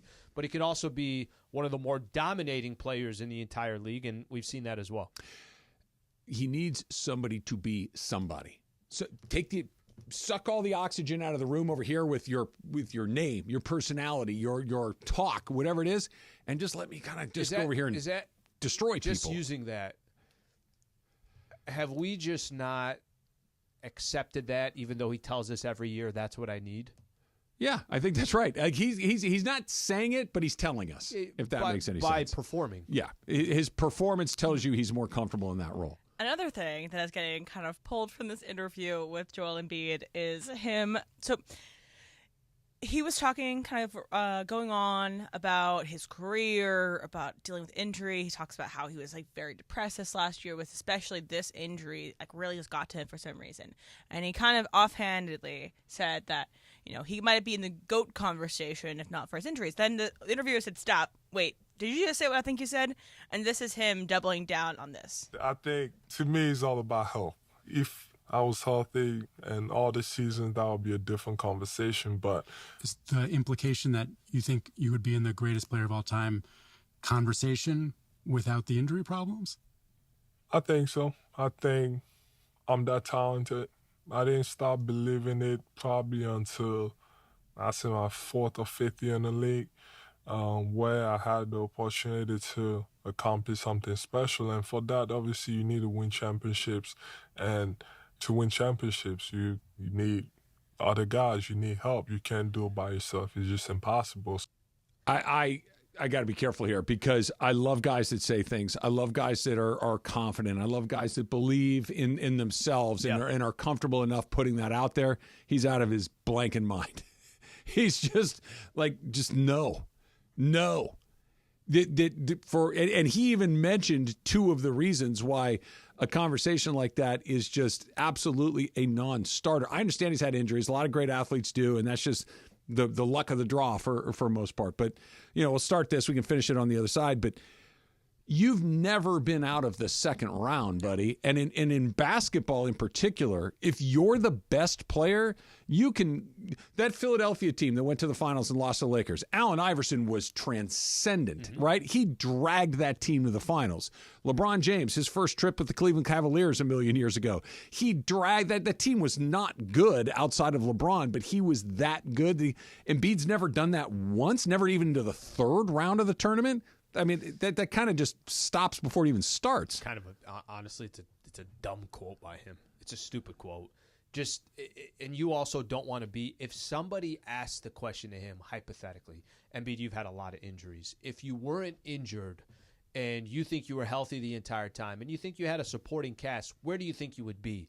Maybe you answer that, but I don't like him being the one to bring it up. And it is, if Kevin Durant said, let me use KD as an example.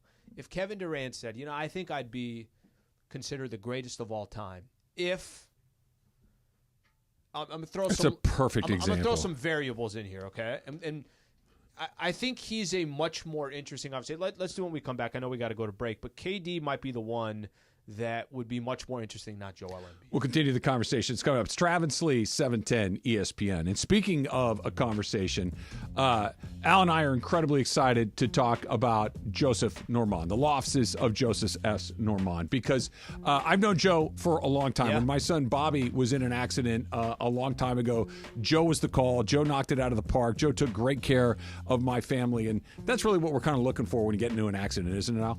It is, and, you know, for us in our show, we are so happy to welcome Joseph S. Normand and his entire team. They are an official partner of this show. We are very excited to talk about them, his trusted team. They're going to treat you like family. Trav can tell you about personal experiences. Yep. Joe and the team will help you get the medical attention and maximum compensation you deserve. And you're going to feel good about it. Like, you know the entire process that you're going through. And it's a complicated process, and the insurance company is not looking out for you. I know they're going to tell you they are. They absolutely are not. This is why you got to call Joseph S. Normand. We understand, and everybody does. You have many choices in a legal team, but family always comes first, like I mentioned. We're going to give you the phone number. Joseph S. Normand, you're going to hear him a lot on this show. He is an official partner with us. Call him today, 213-747-2000 if you are in an accident, or visit normanlegal.com. Again, that's 213-747-2000.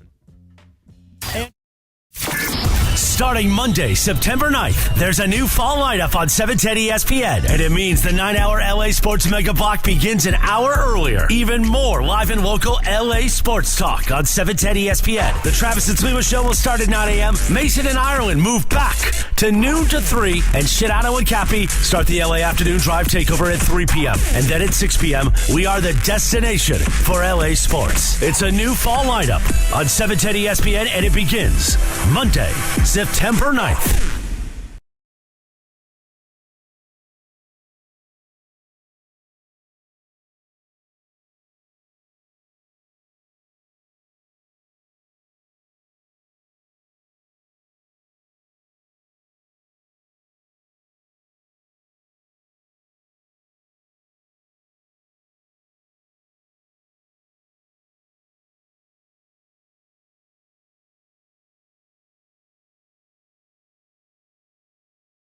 $5 resort credit, as well as a chance to win a $100 bonus credit. Enjoy perks like earning club dollars with every bet, invitations to exclusive promotions and events, and much more. Visit the club at Pechanga to sign up and start receiving benefits right away. Your perfect entertainment, resort, and casino combination is always available at Pechanga, voted the best Southern California casino. Hey guys, it's Sedano. NextGen is the official AC Heat and Plumbing company of SoCal sports fans. That's right, NextGen is the absolute best in the biz. Right now, you get an $88 drain cleaning, and they'll add in a free plumbing camera inspection. All you got to do is call NextGen. Call them at 833-3-NEXTGEN. That's 833-3-NEXGEN, or visit them online at nextgenairandplumbing.com to schedule your appointment today. NEXGEN, call 833-3-NEXTGEN. Are you ready to build your company's dream team? Just like in sports, finding skilled players is essential for success. With Robert Half's winning combination of specialized recruiting professionals and award-winning AI, we'll help you find the MVPs and key role players who will have you hanging banners in the rafters. Because in business, it's all about having the experienced team on your side. At Robert Half, we know talent. Visit roberthalf.com today. This radio commercial was made to convince you to stop speeding. We can't use siren sound effects on the radio, so we'll use other equally jarring sound effects to get your attention. Like telling you that whether you drive a little over the speed limit or a lot, you can crash just the same. You could hurt yourself, or worse, others. I'm at the scene of the collision. And the damage you cause will be beyond repair. See? We didn't have to use crash or siren sounds after all. Speeding catches up with you. Brought to you by NHTSA. This is the Mid-Morning Spectacular live from LA Live. Travis and Sliwa on 710 ESPN. All right, guys, I just saw this going across my timeline. This was announced by maybe like an hour or so ago by Netflix. But Netflix has been doing this series called Untold. It includes, the Swamp Kings, the Florida Gators Manti Te'o one. They're always kind of like a relatively recent... Johnny Manziel, I want to say? Yeah, Johnny Manziel, relatively recent, but like kind of whatever untold story they want to tell about sports. They just announced the 3 that are coming out in late August, early September. And I'm locked in on these 3. I am very excited, and I'll see what you guys have to think about these. So, first one is The Murder of Air McNair is the title of the episode or the series, capturing the Titans' 2000 Super Bowl run and unanswered questions surrounding McNair's 2009 murder.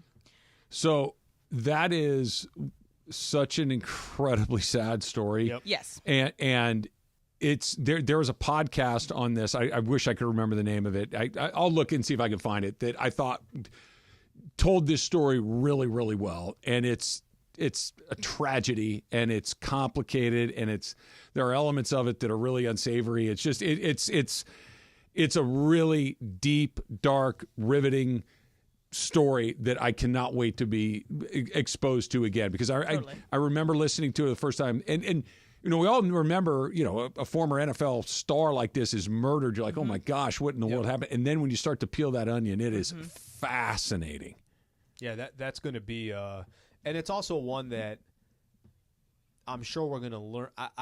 If you already did a podcast and everything else on it, I'm sure you got a lot of info. That's one for me personally who has not consumed that. I'm probably going to learn a lot more, and it's going to bring me back to when the news broke and everything else. Like, there's a difference between, like, knowing deep knowledge or just, being around. You couldn't avoid this happening, but then, to get to know, like, I was 13 at the time, so I knew this happened. I don't really know why, so I'll see that. It's not great. Yeah. It's not great, and it's fascinating. And I don't mean that in like it's disturbing and upsetting, but it's fascinating. So the second one is a very recent story. Yeah. So can be going either way, but it's a story that I feel like hasn't been told, and it looks like they are getting him to talk about it, which I think is the interesting part. Sure.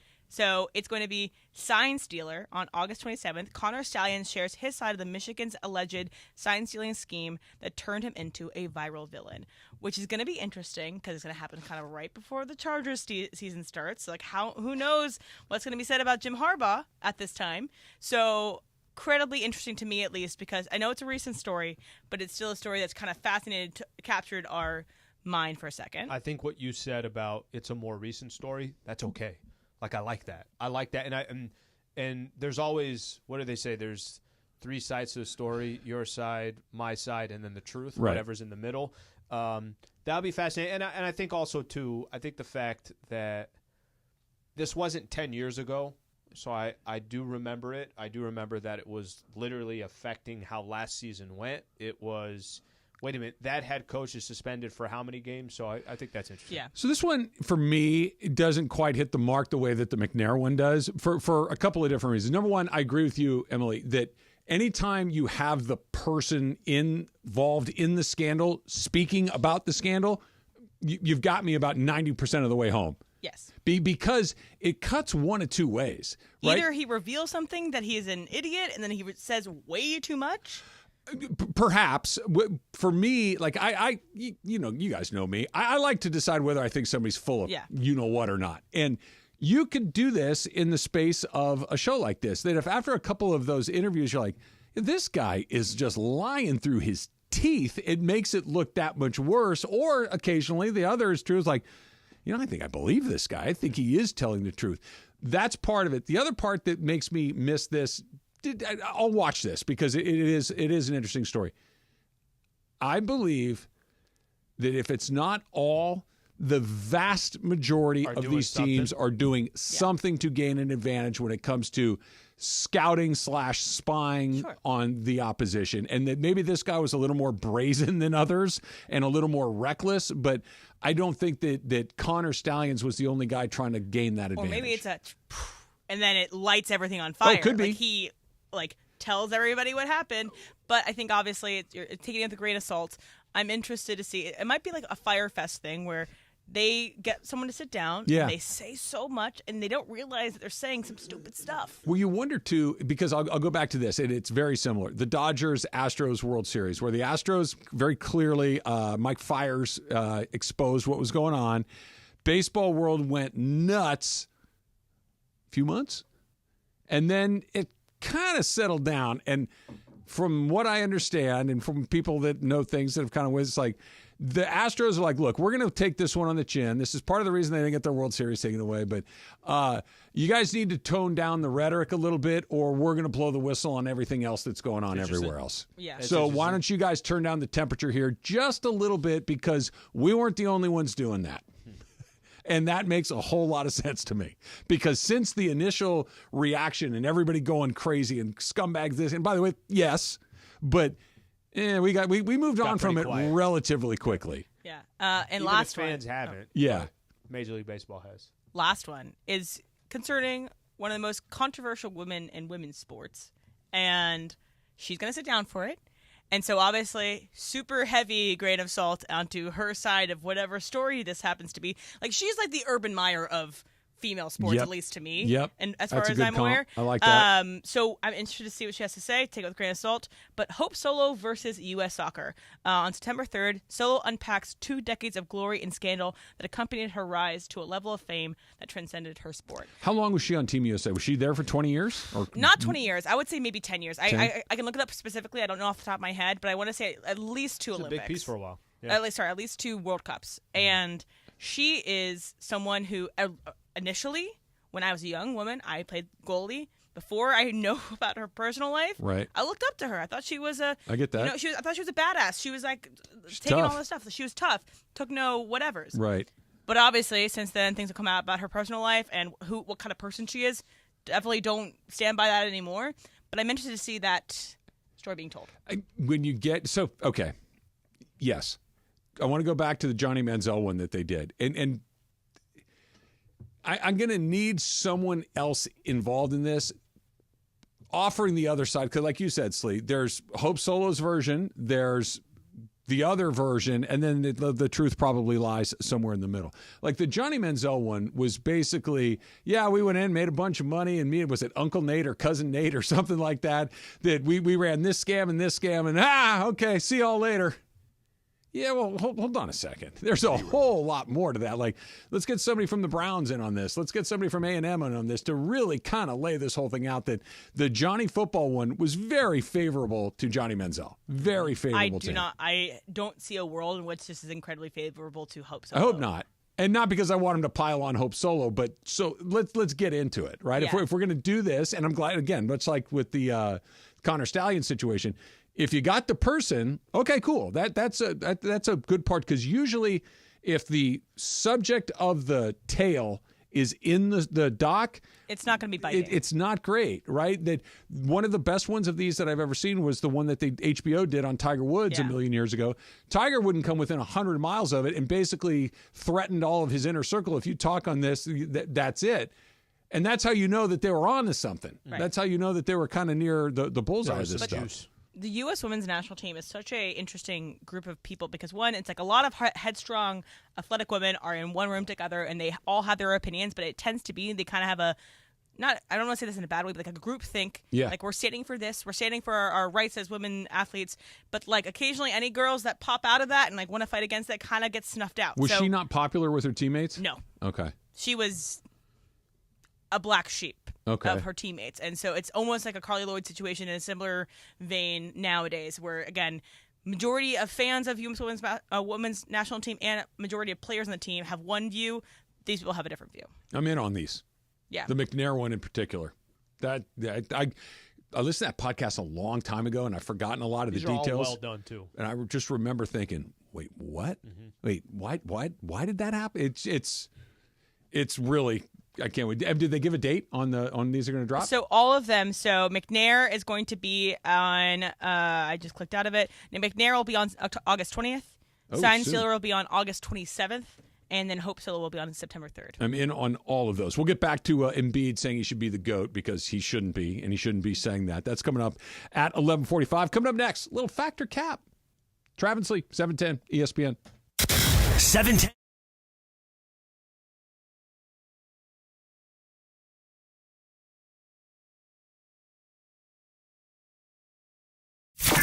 Starting Monday, September 9th, there's a new fall lineup on 710 ESPN, and it means the 9-hour LA Sports Mega Block begins an hour earlier. Even more live and local LA sports talk on 710 ESPN. The Travis and Sliwa Show will start at 9 a.m. Mason and Ireland move back to noon to 3, and Shidano and Cappy start the LA Afternoon Drive Takeover at 3 p.m. And then at 6 p.m., we are the destination for LA sports. It's a new fall lineup on 710 ESPN, and it begins Monday, September 9th.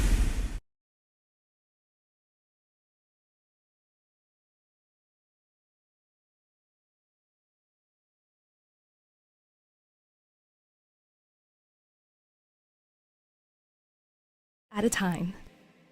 So, Slee, Prize Picks, basketball, the NBA basketball at least, may be over. But that doesn't mean that you can't play Prize Picks.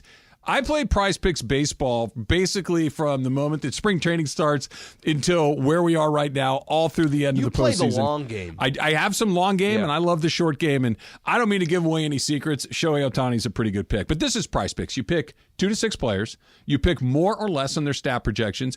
And if you get it right, you can turn $10 into $1,000 on Prize Picks. Here's what's cool about it. You don't have to be watching your team, but you can. You don't have to be watching your specific squad to a certain sport. You got the WNBA, you got Major League Baseball. You could even look, and I think there's this adds a little bit of drama to what we're doing. Go look at the game tonight. Go make some picks there. You could do it, and all you got to do is put our code in. Download the app today. Use that code 710 for a first deposit match of up to $100. That's code 710 on Prize Picks for a deposit match of up to $100. Pick more, pick less. It's that easy.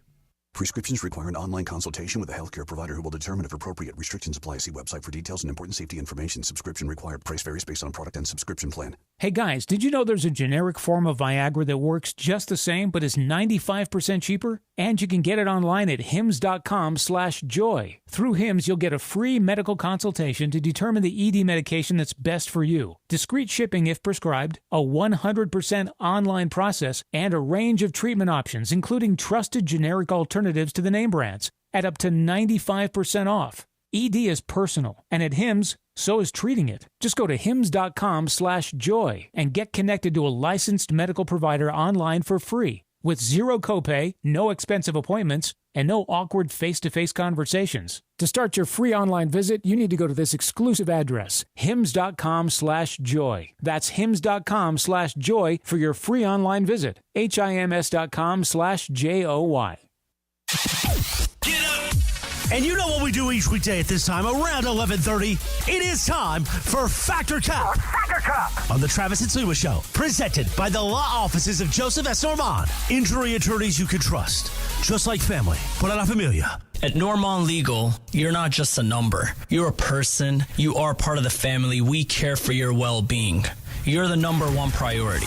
213-747-2000. Let's do it. Factor Cap right now. Oh, that's cap. That's so cap, Dad. Everything I've said is a cap, but I'm going to go back. First of all, it's not a cap. It's no, it just is a cap. Welcome to Factor Cap. Hi, guys. Aloha. Aloha. Shalom. Konnichiwa. Yeah. Whatever else we gotta say. Guten Tag. Buongiorno. All right, so obviously we had the news on Saturday that President Joseph Biden was dropping out of the race, but sorry, it's on Sunday. Sunday, yeah. And Wolf Blitzer, who works for CNN, was getting some drinks at a restaurant in D.C., having a grand old time. Posted on Twitter. He says, trying the Wolf Spritzer at X restaurant. So it looked like he was having a great day. Baller if you got a cocktail named after you, by the way. Exactly. Cut to like maybe 30 minutes later, he was called into headline CNN and talk about what was happening with the presidential race. So my statement is the worst call you can get on a Sunday afternoon is from work, and again excluding something happened to your family, bad news. So the worst call you can get on Sunday afternoon is from work. Travis, Factor Cap. I think that's a fact because.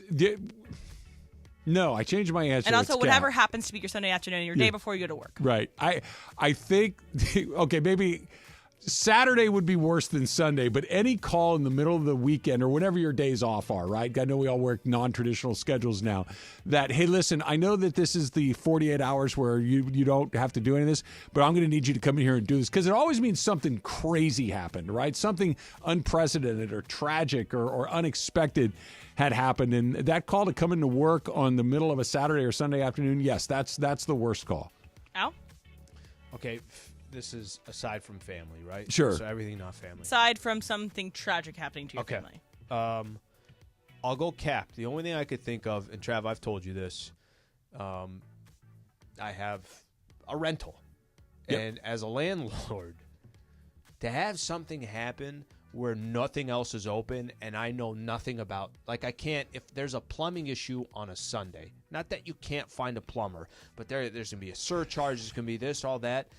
Anything where it has to do with this is immediate and has to get done right away. And oh, by the way, you know nothing about handyman services or any of that stuff. I've had those before. That's a little stressful of a call. That's a little stressful. So I think that one a little bit more stressful. Jorge? Cap.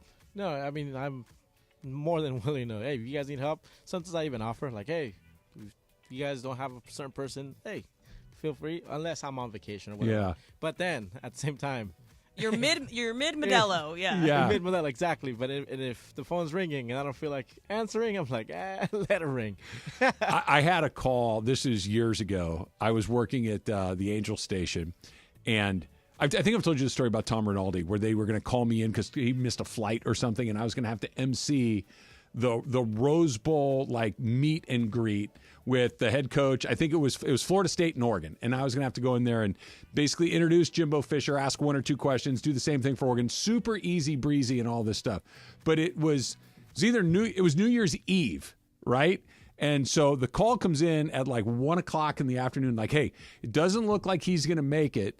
Can you come and do this? And if he comes, then great. We'll still take care of you, all this other stuff. And I said, I can. It's New Year's Eve, and I've been having a good time so far today. So I kind of need to know if this is a go or not. So I need to shut down the engines. And they're like, yeah, I think we're going to need you. So I was like trying to come down off that high back into work mode. That was a double whammy. Oof. All right. So yesterday when I was at Disneyland, last ride we rode was in the Incredicoaster, and so it was me and my two best friends, and they're married. So we were going to go ride the Incredicoaster. So they're obviously going to sit together, and then I was going to ride at least solo and then probably have a single rider with me. Right. So we get to the end. We're going to have that single rider come and join me. Guy comes in, and he has one of those full, like, Jorge, what's they're called when you have the, like, thing that will make it so it's steady, your phone Gyroscope? Oh, like the... Steadicam. Yeah, I know. The gimbal. He had a gimbal. So he had a gimbal. gimbal, he had his phone on his gimbal, and he was, like, walking around like this. And he was, like, going up to me and my friends and being like, hey, like your Mickey ears. And, like, then it was on our ride, and he was on TikTok Live on our ride with me next to him as we're, like, going through this ride and whatever like that. So, in this situation, I didn't say anything to him. I didn't say, hey, like, I'd rather not be in this live, whatever. Like, kind of have to ask people's permission to, like, record them, whatever. But if you were in my seat, you would have asked to not be in this TikTok Live. Al, Factor Cap? Cap, I think I'm just going to roll with it. I don't prefer it. I think he should be the one asking, hey, just so you know, taking video while I'm around Disneyland, you got any problems with being on the camera? I'd prefer him to say that. If he doesn't, I don't think I'm going to stop it, and I don't think the world's going to end. So, Cap, record away my TikTok buddy. Trev? I think I might. Yeah, I think I would say something, especially if I had my kids with me. Like, you don't get to record my kids. That's weird. Like, that's you know, if you want to hold it on yourself and be that self-indulgent and stupid, then knock yourself out. But no, you can keep my kids and me and my wife. I'm good. I'd probably say, hey, you know what? I'm not your guy. Would you mind? Yeah. Yeah. Right, what do you think? I will start speaking Spanish. Hey, no te entiendo. Sí, buena suerte, gracias. You know, anything that he would, no, I'm not speaking. Yeah, but I'm surprised they let him record. Like he's on the ride. I would think he'd he'd drop. Yeah. Did he sneak it on? No, he didn't sneak it on. People get on the rides all. It's up to you. You lose your phone. You lose your phone. Because back then, I had a friend of mine who had like this vest kind of thing, and he would put his GoPro on the chest kind of thing, and it was like, I think that's a difference of safety. Like your chest thing can't go down. But then I'm like, you're holding on to the gimbal while I don't know. That's incredible. Yeah. What the hell are you going to do that video with? I don't know. It's the whole concept of what you're describing is creating anxiety. And how many other videos are there already from? That's what I'm saying. I don't get it. I walked around yesterday. Like there was a guy who had 3 of these gimbals. He had one in his chest, 2 on each hand that were recording like 6 cell phones. I'm like, what are we doing here, guys? Anyway, every angle for what? TikTok. And he wants to get every angle of the carne fries. There is. He wants to get the salsa, the ground beef, the fries, the plate that's on it. Come on. There's a market for Disney content, Disney influencer content. That's very true. All right. So also speaking of Disneyland, so my friends went on to Space Mountain. My friends and I, they had a Genie like lightning pass. We just didn't end up getting the same time as them, so we did something else. But on the Space Mountain, there's a photo. Obviously, like photo at Incredicoaster photo at Space Mountain, and so. Before they rode, they said, we're going to make the weirdest photo possible for this section.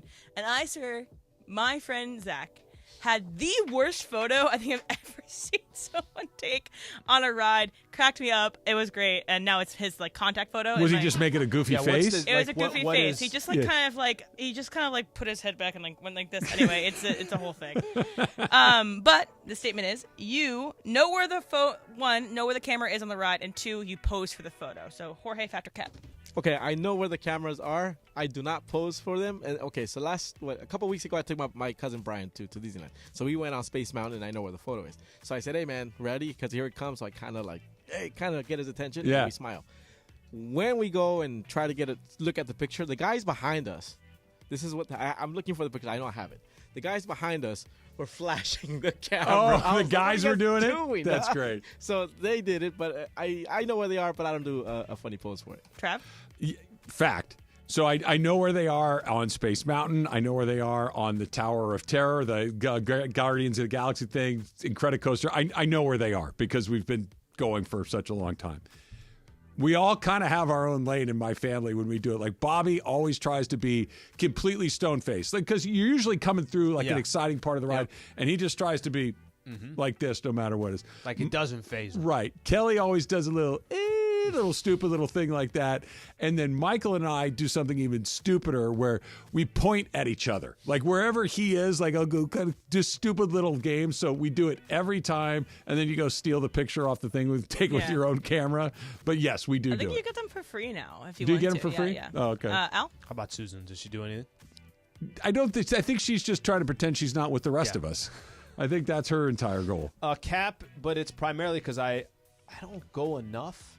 I don't know where they are. Like, this does sound like I would have fun with it if I knew exactly where they were. And I know for the most part they're all probably at a certain time. Yeah. But that's why I always look like an idiot because I have no idea when they're coming. And Bobby trying to play cool. Listen, if the ride kind of got me and scared me a little bit, my face is going to represent it. Exactly. All right, so it is National Mango Day, so shout out to mangoes. Well, I think you're not going to like this next thing I'm going to say. No. So Jason Kelce is, we know him now as, brother to Travis Kelce, retired NFL player, but also he's a mango hater, okay? Number 1 mango hater in the world. So, on, Pop Crave or whatever, some sort of pop culture or Twitter sphere, said it's National Mango Day. He quote tweets it, says this. He says, "No, it isn't. It's just a regular, Monday. Eat a mango if you want, but don't let Big Mango fool you into this nonsense." So he went full on Emily in regards to mango. Are you anti-mango? No. I'm just saying I would probably if I didn't like mangoes. Got it. This is also what I would say. If this were lemons, this is what you would do. And New Heights, yes, exactly. New Heights put out their the podcast they have put out his list of enemies, Jason's list of enemies, and it's big soap. He doesn't believe you have to shower all the time. Disgusting. Big chapstick. He doesn't believe that you need chapstick in your life. That chapstick is just we need to train our lips better. And also big mango. So my statement is, in regards to mangoes, you agree with Jason Kelce. Travis, Factor Cap. Cap. I mango. There are 3 I think possible acceptable answers for best fruit. Mango's one of them. The other 2 are pineapple and watermelon. Those are the strawberries are good too, but mango's wonderful. It's tender, delicious. It's sweet, it's very unique. I love a mango. So no, he's out of his mind, and on the soap thing too. Al? I'm Cap with him on mango.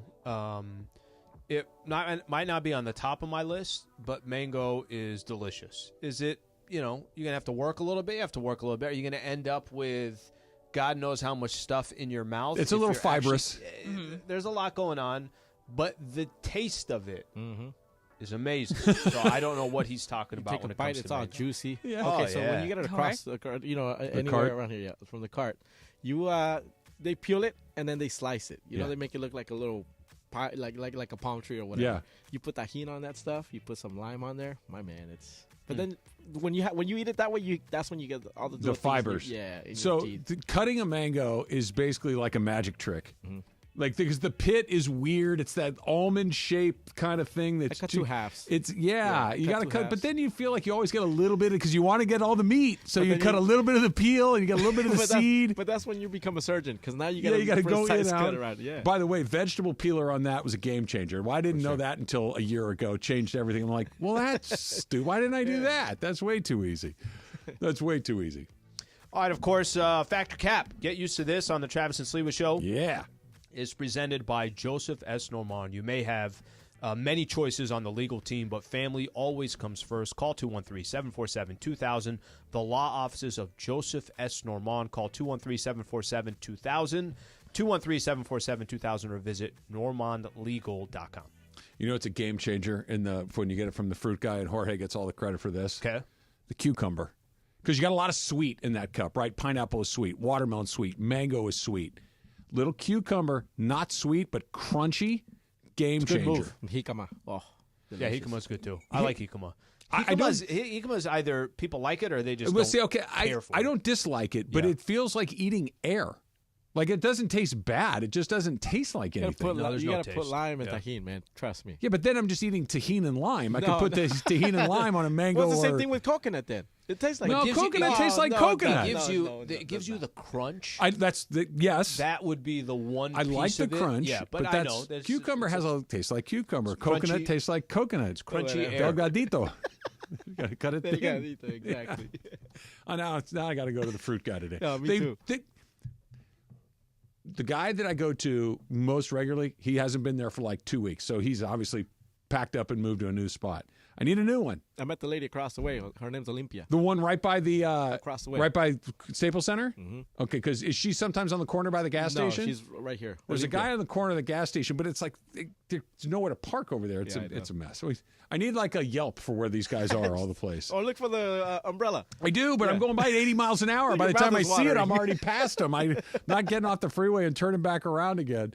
We'll go back to Joel Embiid talking about how he could have been the GOAT and why he's wrong for 400 different reasons. That's coming up next.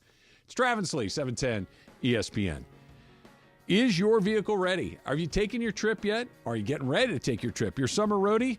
Why not make sure that your car is running at its absolute best before you go do that? Take it on in to the Valvoline Instant Oil Change, home of the 15-minute drive-through oil change. Because for over 30 years, Valvoline has provided quick and convenient automotive maintenance services for busy people like you and me. And I know you're busy, I'm busy. We're all running around constantly all day, every day. You have 15 minutes to take this off your plate, to make sure that your car is running at its absolute best. At Valvoline, you don't even have to get out of the car. You stay in the car nice and safe while the expert technicians make sure that your ride is at its best. You can listen to a podcast, close your eyes for 5 minutes, send some texts, whatever you need to do. Valvoline, they're going to make sure your car is running at its best. Oil changes, tire rotations, transmission care, wipers, and a whole lot more. Just pull up, drive in, and drive out in about 15 minutes. There are over 80 locations ready to help you get your ride ready for the road in no time. To find one of those locations, visit SoCalOilChange.com, and you can get some game-winning coupons off of your next Valvoline Instant Oil Change.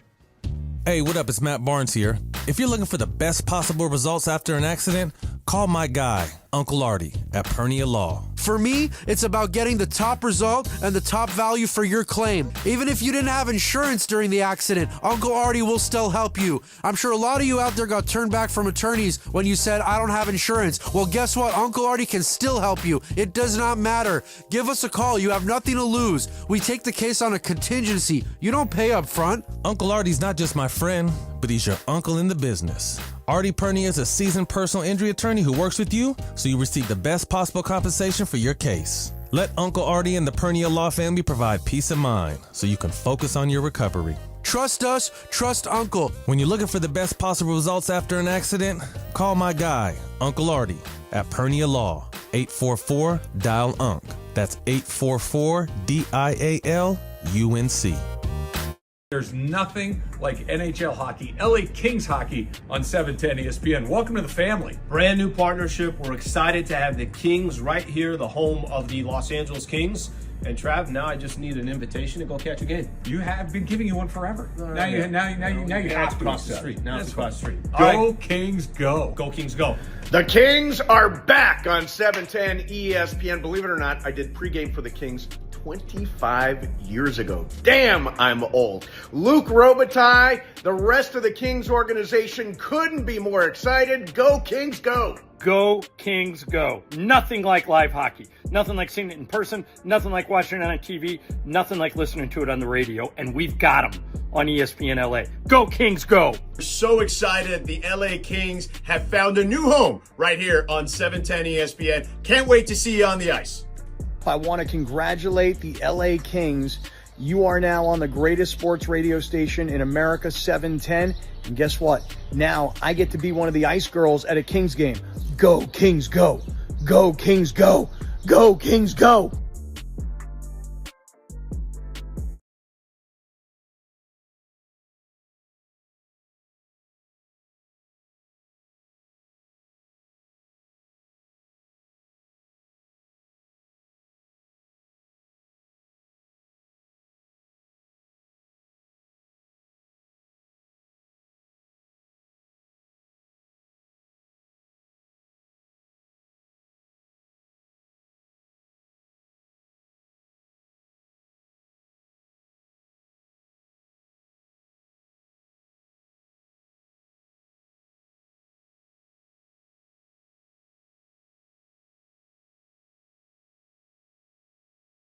Burner ever. Absolutely free. Text LEAP to 321-321. That's LEAP to 321-321. These statements have not been evaluated by the FDA. This product is not intended to diagnose, treat, cure, or prevent any disease.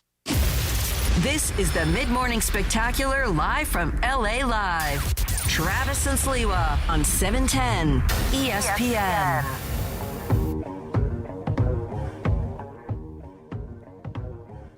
I know this music. Why can't I put my finger on it? No Church in the Wild. Jay-Z. Okay. Around like 2009. Okay. And then I've heard it before. It's Gladiator like 2, in a bunch Gladiator of 2. Yep. Yeah. like trailers. It's a bunch of movies. It's been in Okay. TV shows. Like you'll probably heard it somewhere there. The music's Great Gatsby. perfect.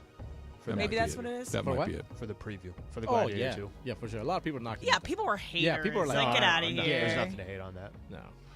I think I'm in on the Bear. Solid. I think I watched It's another official? one. Yeah, I watched the third one, and I'm anxious to watch the fourth. Like I'm in. I really like. I'm terrible with character names. The sous chef. Io Deborah's character. Sure. Yeah, her. I like her. I can't remember her name either. Right I not Claire. I don't know what it is, but Were I they like the her two at character. the baseball game? Was she one of the ones at the baseball game? She was the girl at the baseball game. So so Yep. the going back to what we talked about maybe like 6 months ago, Yeah. something like that. So Jeremy Allen White, who's Carmi, Okay. was the guy who put his arm around the girl who is the girl you like. The sous chef. So that's the Yeah. tension we were Okay. talking about there. But yeah, so she plays Sydney. In Sydney. the show. Yeah. Sydney. Okay. Look, they just showed Ohtani's home run here again, and they just showed the camera feed inside the booth, and Cone and Ravage are like, what did I just look at? Like, it just doesn't make any sense. But I'm in on the Bear. Good recommendation with that. I am not in on Joel Embiid saying that he could have been the greatest player of all time had he not been injured. I want to play this again, Al. I think, to me, it's all about health. If I was healthy and all this season, that would be a different conversation. But Is the implication that you think you would be in the greatest player of all time conversation without the injury problems? I think so. I think I'm that talented. I didn't stop believing it probably until I say my 4th or 5th year in the league, where I had the opportunity to accomplish something special. And for that, obviously, you need to win championships. And to win championships, you need other guys. You need help. You can't do it by yourself. It's just impossible. He's right about that. You can't do it by yourself. You do need other guys. It is impossible to do it by yourself, but you can get a lot closer than he's gotten. And that's where, like, Joel Embiid's going to the Hall of Fame. Joel Embiid's a great player. This is not is he good, is he not good? That's not the conversation. But when the conversation is greatest of all time, there are no qualifiers. You either are or you are not. You can't say, if I'd had better teammates, if I had been healthier. Well, that could be true of almost countless people. Right? There's a lot of people that have had injury problems. Is he talented enough to have maybe possibly have been in that conversation?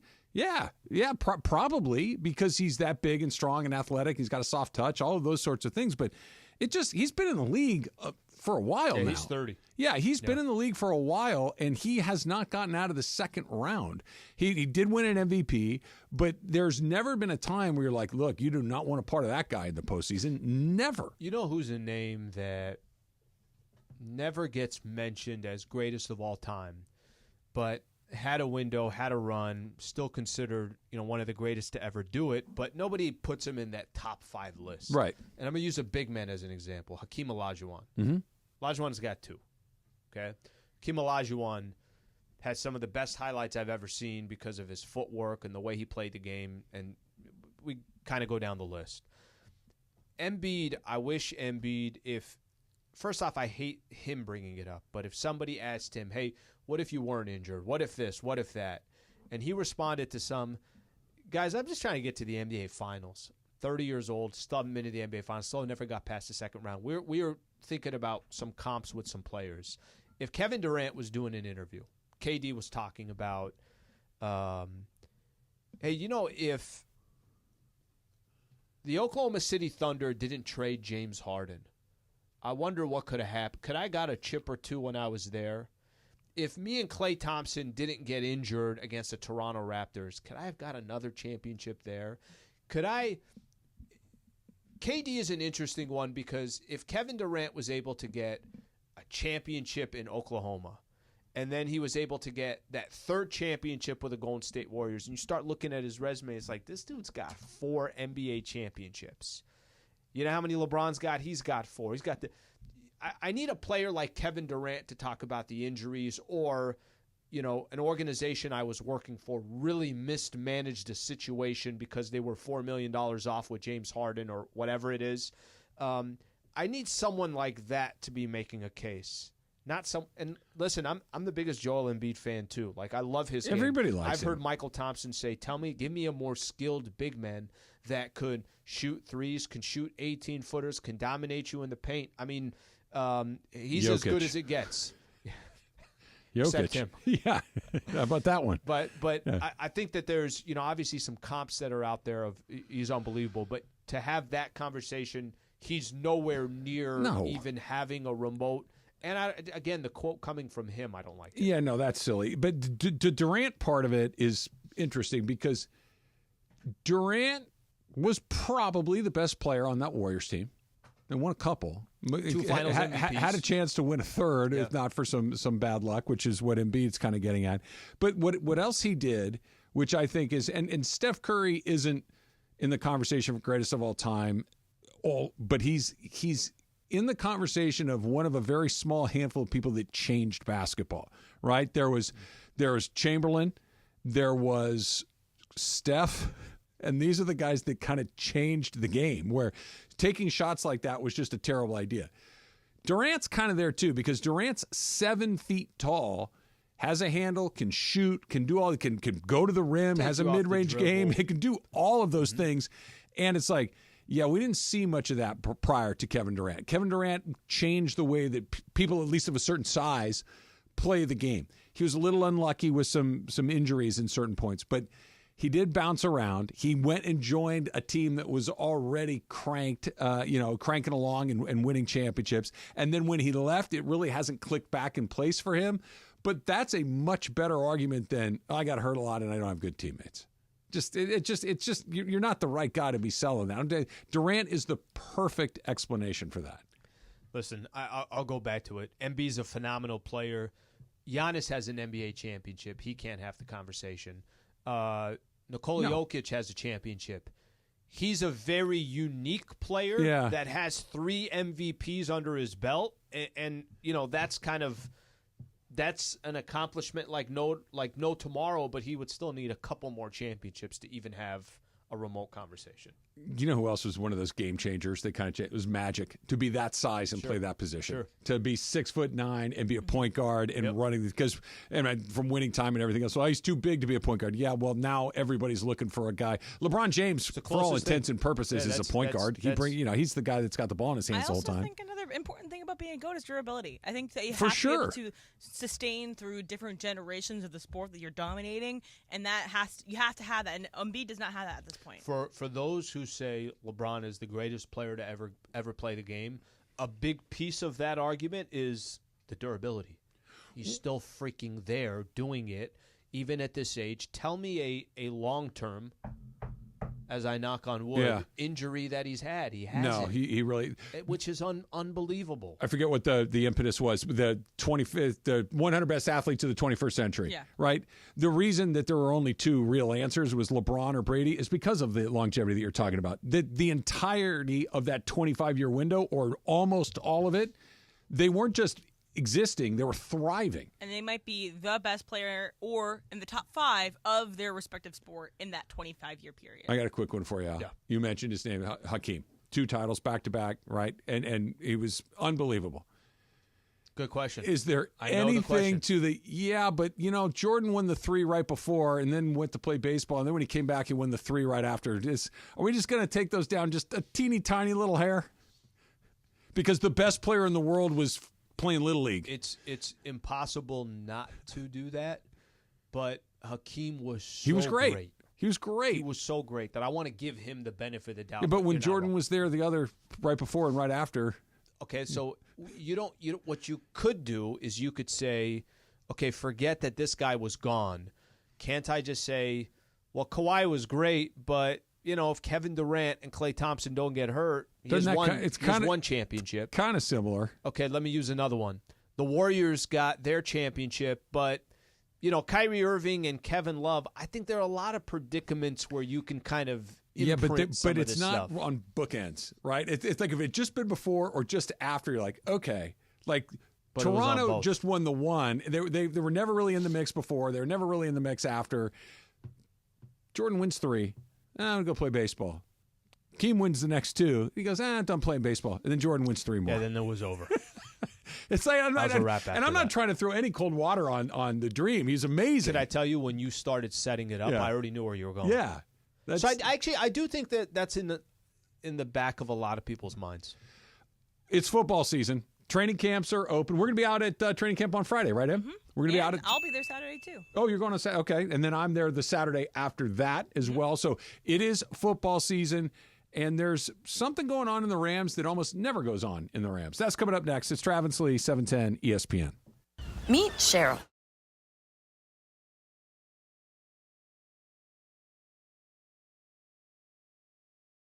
Really excited to see the new schools come into play at the Coliseum. Obviously, you're going to have Notre Dame to finish the season. That's always a special game. But seeing Nebraska showing up, Penn State showing up, LSU at the Collie, that's what I'm really looking forward to. I think both programs, the men's football program and the men's basketball program, are moving in the right direction. And the women's basketball program at USC is going to be ranked top 5 next year. So it's a great time for the USC Trojans to be back on ESPN LA. I'm really curious to see, what does USC football look like without Caleb Williams? What are the adjustments that Lincoln Riley makes? And what is the defense going to look like in the non-Alex Grinch era? New conference, new quarterback, just really fired up on the football side. New head coach for basketball, so almost like a really new team, which is going to be awesome. And then returning to prominence for USC women's basketball, to be back to where USC women's basketball is. I'm super excited to see Juju in her second year, but just the rest of the players continue to grow under Coach Godley. This beautiful thing has been up since the first time SC was here. But guess what? USC is back! And once again, this means something for us. Pumped for this season. USC Athletics back on 710 ESPN.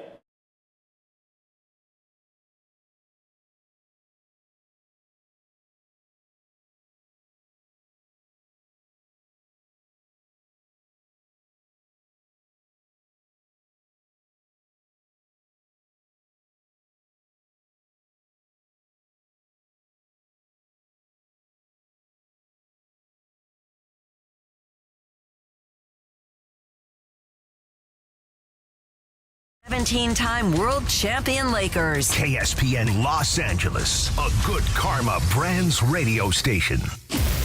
This is the Mid-Morning Spectacular live from LA Live. Travis and Sliwa on 710 ESPN. I could literally watch that Shohei Ohtani home run on an endless loop and not get bored of it. I just saw it again on my laptop, and I don't know whether to be awe-inspired or a little disappointed, because another 5 feet and that thing's on the roof. You're such a little super fan. I am. I'm not even going to pretend to push back. Ohtani simp. I am. I am fully, 100%, totally and completely in the bag for that guy. And I admit it. And Look, he could go 0 for 30 during the playoffs, and I'll be bothered for about a day, and then I'll get over it, and I'm right back as an Ohtani superfan. I am all in on him all the time. What is when he hits a shot like that? Do you see him pimp it a little bit too? I was Like gonna it was say, just like so great. What part of it is he's got this first off the crack of the bat? I don't know why when he hits the ball. I don't know why when he hits the ball it just sounds perfect. Because it is. Is it the? That's how mine sounded. Yeah. Think. Is it the swing? Is it the? Does Travis go deep? Travis goes deep. I didn't do that. 1.5 seconds, 2 seconds after he hits it. Is it the cruising around the bat? Like what is it? Yes. Yeah, I know. Okay, He isn't fully standing up. Here's what it is. His swing is very unique. No one else swings the bat like him. It's a very distinct swing. He's 6'5". He's a big dude. He's super handsome. I know that sounds weird, but he is. Okay, Travis. Okay? When he hits loves it, him. he's got kind of this smirk like, do you know how good I am at this? But it's not off-putting and arrogant as well, right? It's this, I am so much better at this than the rest of you. You're all lucky to be basking in my reflected glory. He glides around the bases. Every one of his teammates' jaw is hanging on the floor. Yeah. There's not one part. It's all the fact that he's Japanese. I think adds a small element to it because I agree. There's not there's not like there's hundreds of Japanese players in this league. There's he's a few distinct, handful. unique. Yeah, it's everything about him is. Yeah, I've never seen anything like that before. So next anniversary with you and Susan, are you throwing on a little Shohei Ohtani highlights? It sounds like you might want to. The Rogers couple is we've been together a long time, and when we have special milestone moments like anniversaries, we celebrate with the NFL's most vicious hits. I think that you might need to just mix in a little Shohei Ohtani best I mean, ofs. I wouldn't mind. Yeah. Babe, 1994 this year. I wouldn't mind at all. 94 hits. He gets one out, right? You think he does it? I mean, it's only happened 6 times in the history of that ballpark that opened in the 60s. Okay, it's 2024. A ballpark's been open more than 60 years. It's only happened 6 times, but he's Travis, getting closer. You need a donut? Well, what? You need a donut? What I don't understand. I don't understand what that means. I don't either. I'll tell you in the break. I could guess at the tone of the way that you said it. No, I don't want a donut. I don't like sweets. Okay. I like Ohtani. Leave me alone, Emily. Now you're trying to make it weird. Now I feel like I'm in territory that I don't want to be in. You're just like your little I am. boy in a candy shop. I am. I'm not even pretending. I 100% am. Matthew Stafford still does not have a new deal. I want to play this for you. This is from Mike Florio talking about Matthew Stafford, his contractual situation heading into camp, which the Rams are getting started here any minute. There was some talk going into the draft that maybe in round 1, the Rams would emerge with a quarterback, which obviously would change everything. When they didn't draft a quarterback, it was boom, right after that, Rappaport's reporting that Stafford isn't happy with his contract. He wants guaranteed money beyond this year because he knew that they were kind of in a year-to-year arrangement with him, and he doesn't want that. He wants security. And it became a thing for a little while right after the draft. Sean McVay talked about it a couple of times. I got the impression that they've realized, hey, we're not going to go year-to-year with Matthew Stafford. We're going to give him a commitment beyond this season. It hasn't happened yet. Now, it's a deadline-driven league, and maybe it happens just as they're getting ready to go to camp. But if it doesn't, does Stafford say, hey, look, guys, I've made this clear what I want. We know what the market is. Are you going to do it? I'd like to think they'll get it done before camp opens. Okay, I'm going to ask you just quick. Yeah. Do the Rams have long, protracted contract disputes? No. Is their window Matthew Stafford? Yes. It's going to happen, right? I mean, it's as simple as that. With those two quick little things, they'll wait. Aaron Donald had to wait, right, and all these things. But it doesn't get to the point where you're missing a bunch of time. They are really highly aware of their ability to compete for another Super Bowl is directly correlated to how much longer Matthew Stafford is still playing at a high level. I can't imagine that those two things together add up to anything other than this gets done sooner than later, right? Is it that simple? I guess if your next question is going to be, hey, when camp starts, is Matthew Stafford going to be there? My answer would be yes. Oh, God, I'd be stunned if he weren't. it doesn't make, and I think using the Rams as an example, their front office, how they've done things, the window that you talked about that you just said, isn't it completely on the shoulders of Matthew Stafford? Let me give you an example. Week 3, Matthew Stafford is out for 6 weeks. He has a wrist injury, something like that. What happens to the season? It's very different very quickly. I mean, this upcoming season specifically in the scenario that you talked about, if you could get through the next 3 games or the next 6 games 3-3 with Jimmy G, it's a win. It's a win. Which, by the way, with a quarterback like that, 3-3, and I just because I know the schedule, that's a pocket in the schedule where they probably could survive without him. But Jimmy G for the first 3 games. What's that? 2 games. First 2 games you wouldn't have Jimmy G, so you'd have to have Stetson Bennett. If Stetson Bennett is involved in this at all, they're dead in the water. They're dead in the water. And they know that. Organization knows that. Just play it out. If he doesn't do it, like what would that mean about the organization if they don't pay Matthew Stafford, who again this window is happening? It's like, what if both sides are just so hard headed that it doesn't end up happening before even before the preseason starts? I hear that, but I think the way that you set it up is the reason it's not going to go like that. Neither Matthew Stafford nor the Rams are hard headed in these situations. They're both the Rams have paid all of their guys that have been super high impact people in this window have gotten paid. Todd Gurley got paid, and then they moved on from him. Sean McVay got paid. Jared Goff got paid. Aaron Donald got paid. Cooper Kupp got paid. Like all of the people that needed to get paid did. Let's just say if this was a sticking point or like you're playing out, I would look at the front office differently because that just wouldn't really make sense. I get the negotiation part. I guess kind of waiting till the last second. I guess this is just how it works. But if you come into camp and Stafford's not there, you'd be like, wait a minute, that's not what the Rams do. That's not the Los Angeles. It would be a surprise. Well, if you just kind of said your 2 options are, which is the more surprising of the 2 options? That camp opens and he's not there, or that camp opens and he's got a new deal? Which one are you betting on? As the least likely? The more likely. That he has a new Yeah, me too. Me too. I think all of us. They pay people. They do not get into these things. They usually handle it very quietly. There's not a lot of, they just put it this way. What's going on with the Niners and Brandon Ayuk, which is very public, and I want out and blank these guys, and they don't want me.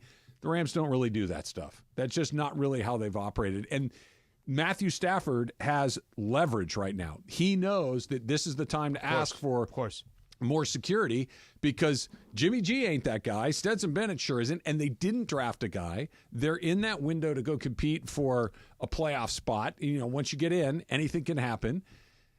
I do think maybe 2 years ago, the Rams might have been, hey, hold on a second here. Let's see how this plays out. Well, they got really good really fast again. They're back in the playoffs after one down season.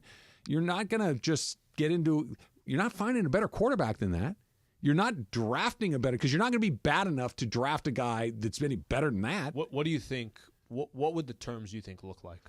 What if you did one of those NFL deals where you give them 3 years, and the going rate kind of now is like $55 million a year. Okay, so you give them 3 years, rounded off, $150 million.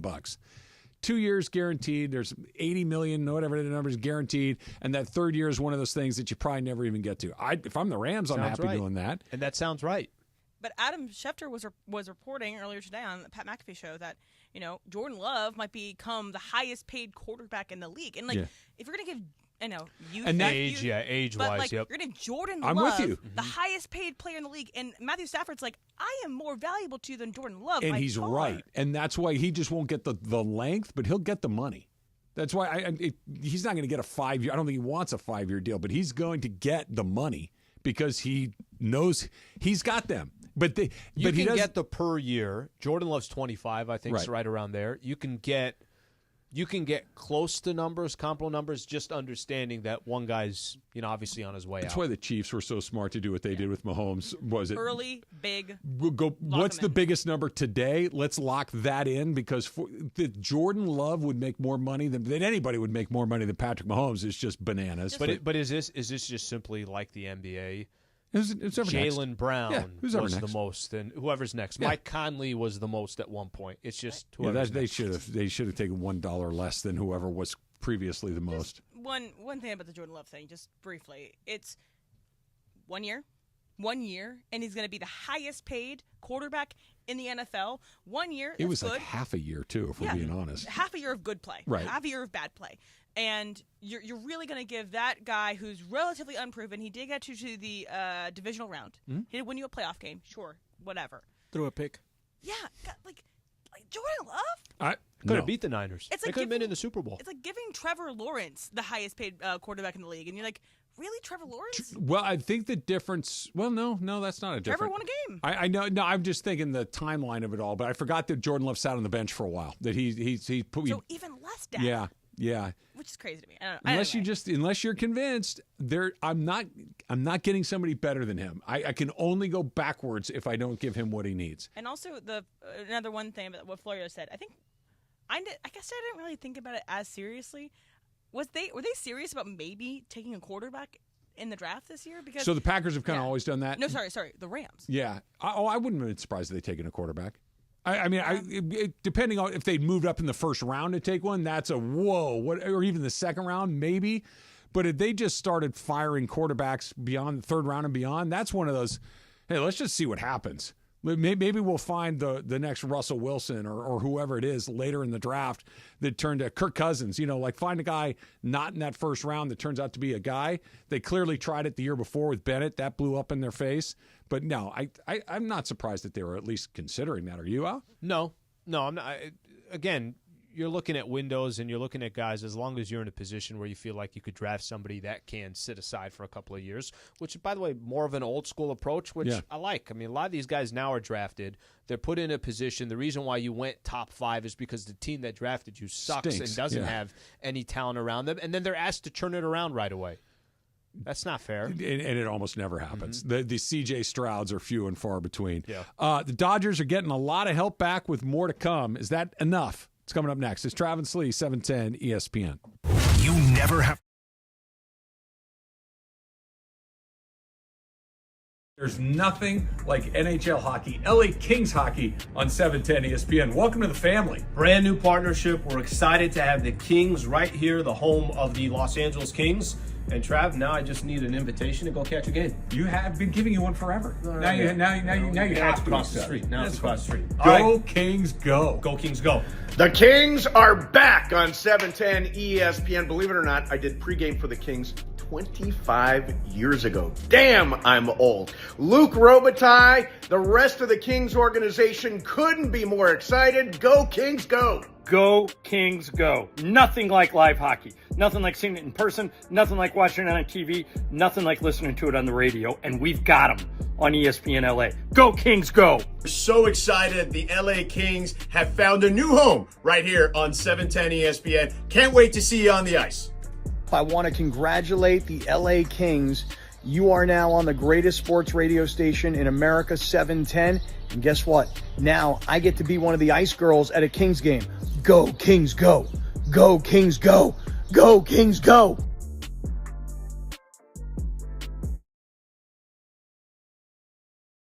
That's Normand.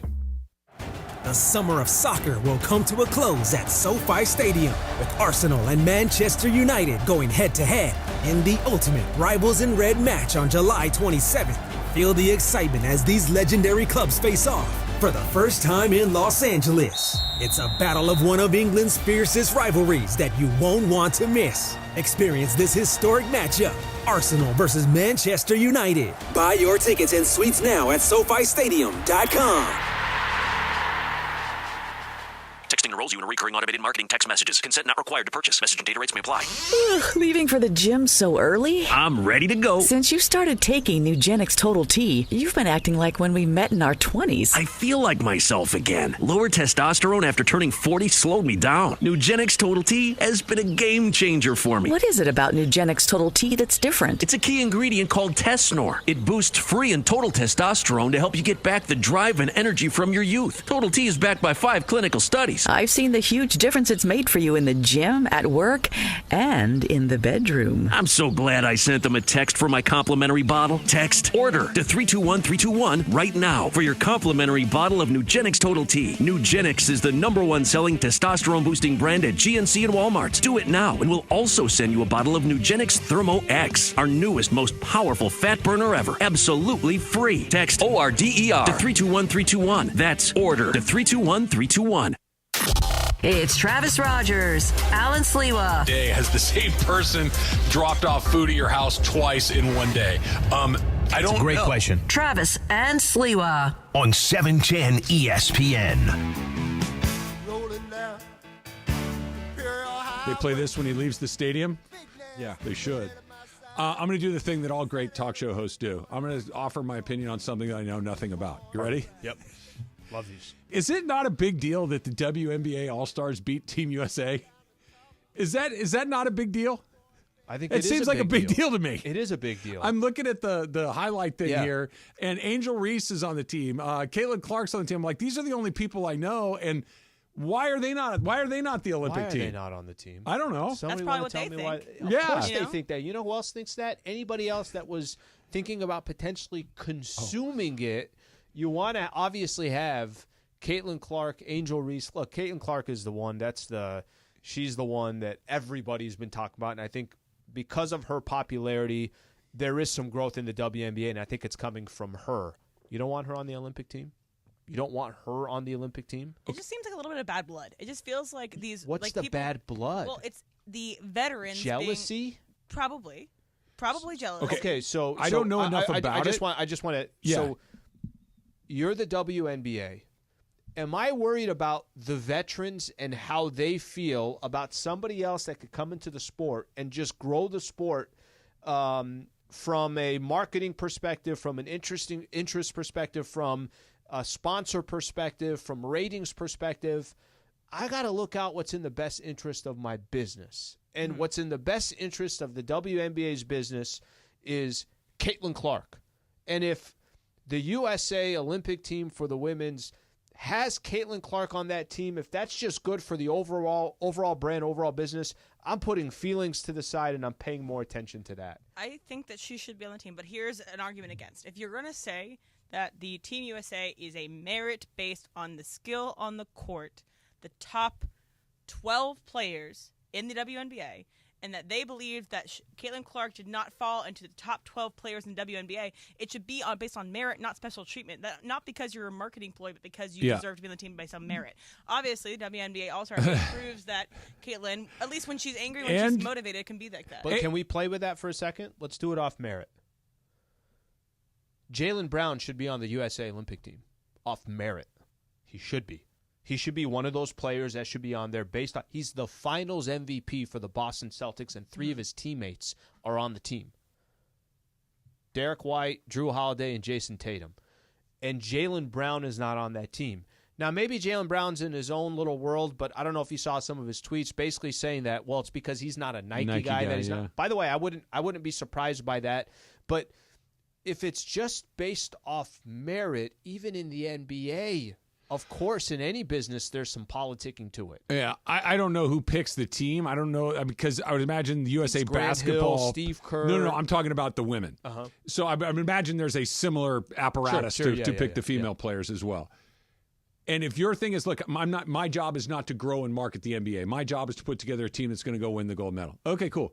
Well, you just got beat by them. That we can serve 2 functions simultaneously. Sure. That we can go win the gold medal because clearly Angel Reese and Caitlin Clark they're better than your team. They just beat you. And it's one game. I understand that, but it's not outrageous. Yeah. And again, I don't really pay super close attention to it, but I saw that I'm like, wait, the 2 women's basketball players that I am more familiar with than any of the others are not on the team and they just won? That seems fairly straightforward to me. I don't know.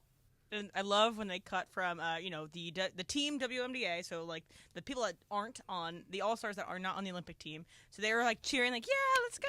And then just Diana Taurasi just chewing out the girls on Team USA. Well, okay, and again, I would imagine that I think they were playing hard. They were playing hard. You guys see the highlight where they're literally picking up Caitlin Clark full court, denying her the ball. They want her to struggle because she's getting a lot of shine. And again, I don't. And maybe you know this, Al. Maybe you do. I don't.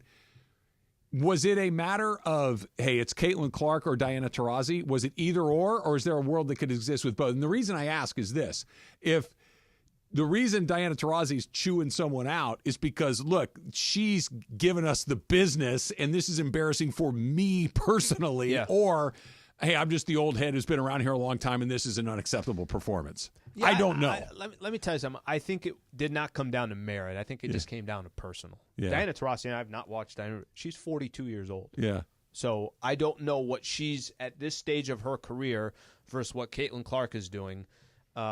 But So I don't know if it apparently just from came The down to merit. Athletic. So this is from Jen Rosati from The Athletic, who writes about women's basketball. She says that, quote, that experience was a very strong factor in picking who would go to Paris. So they didn't.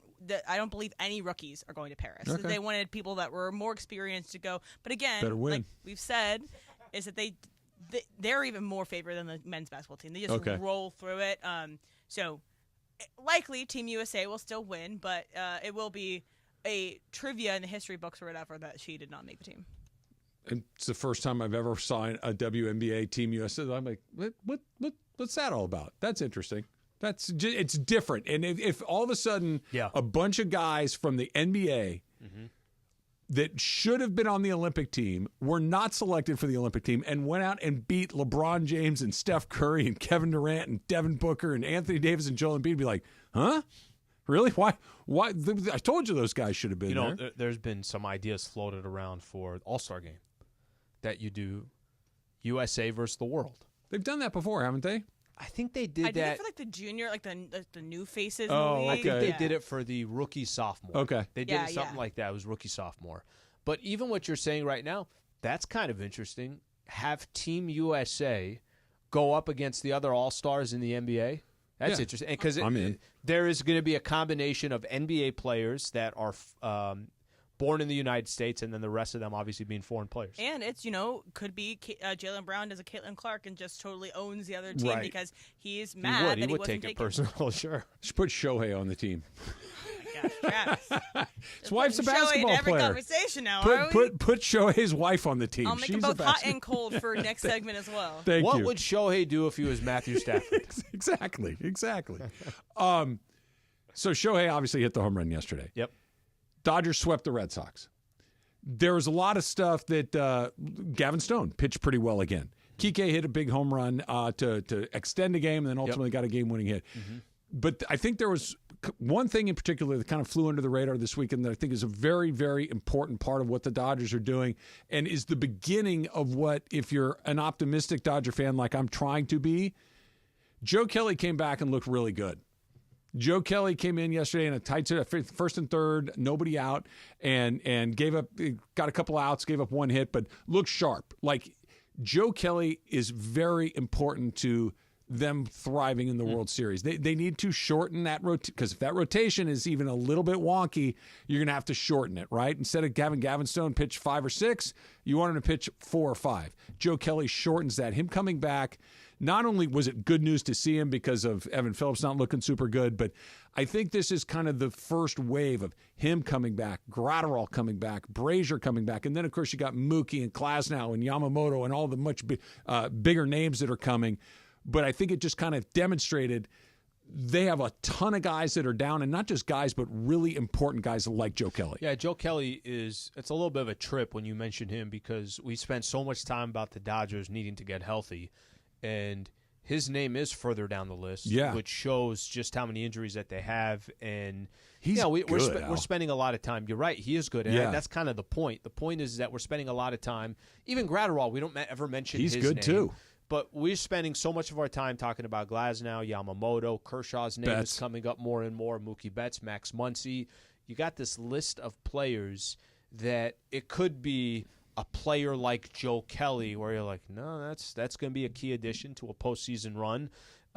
It shows how many good players that they have that are out, and B, it shows a player like that who can have some value. I'm going to take myself out of it because I have an emotional component involved in all of this.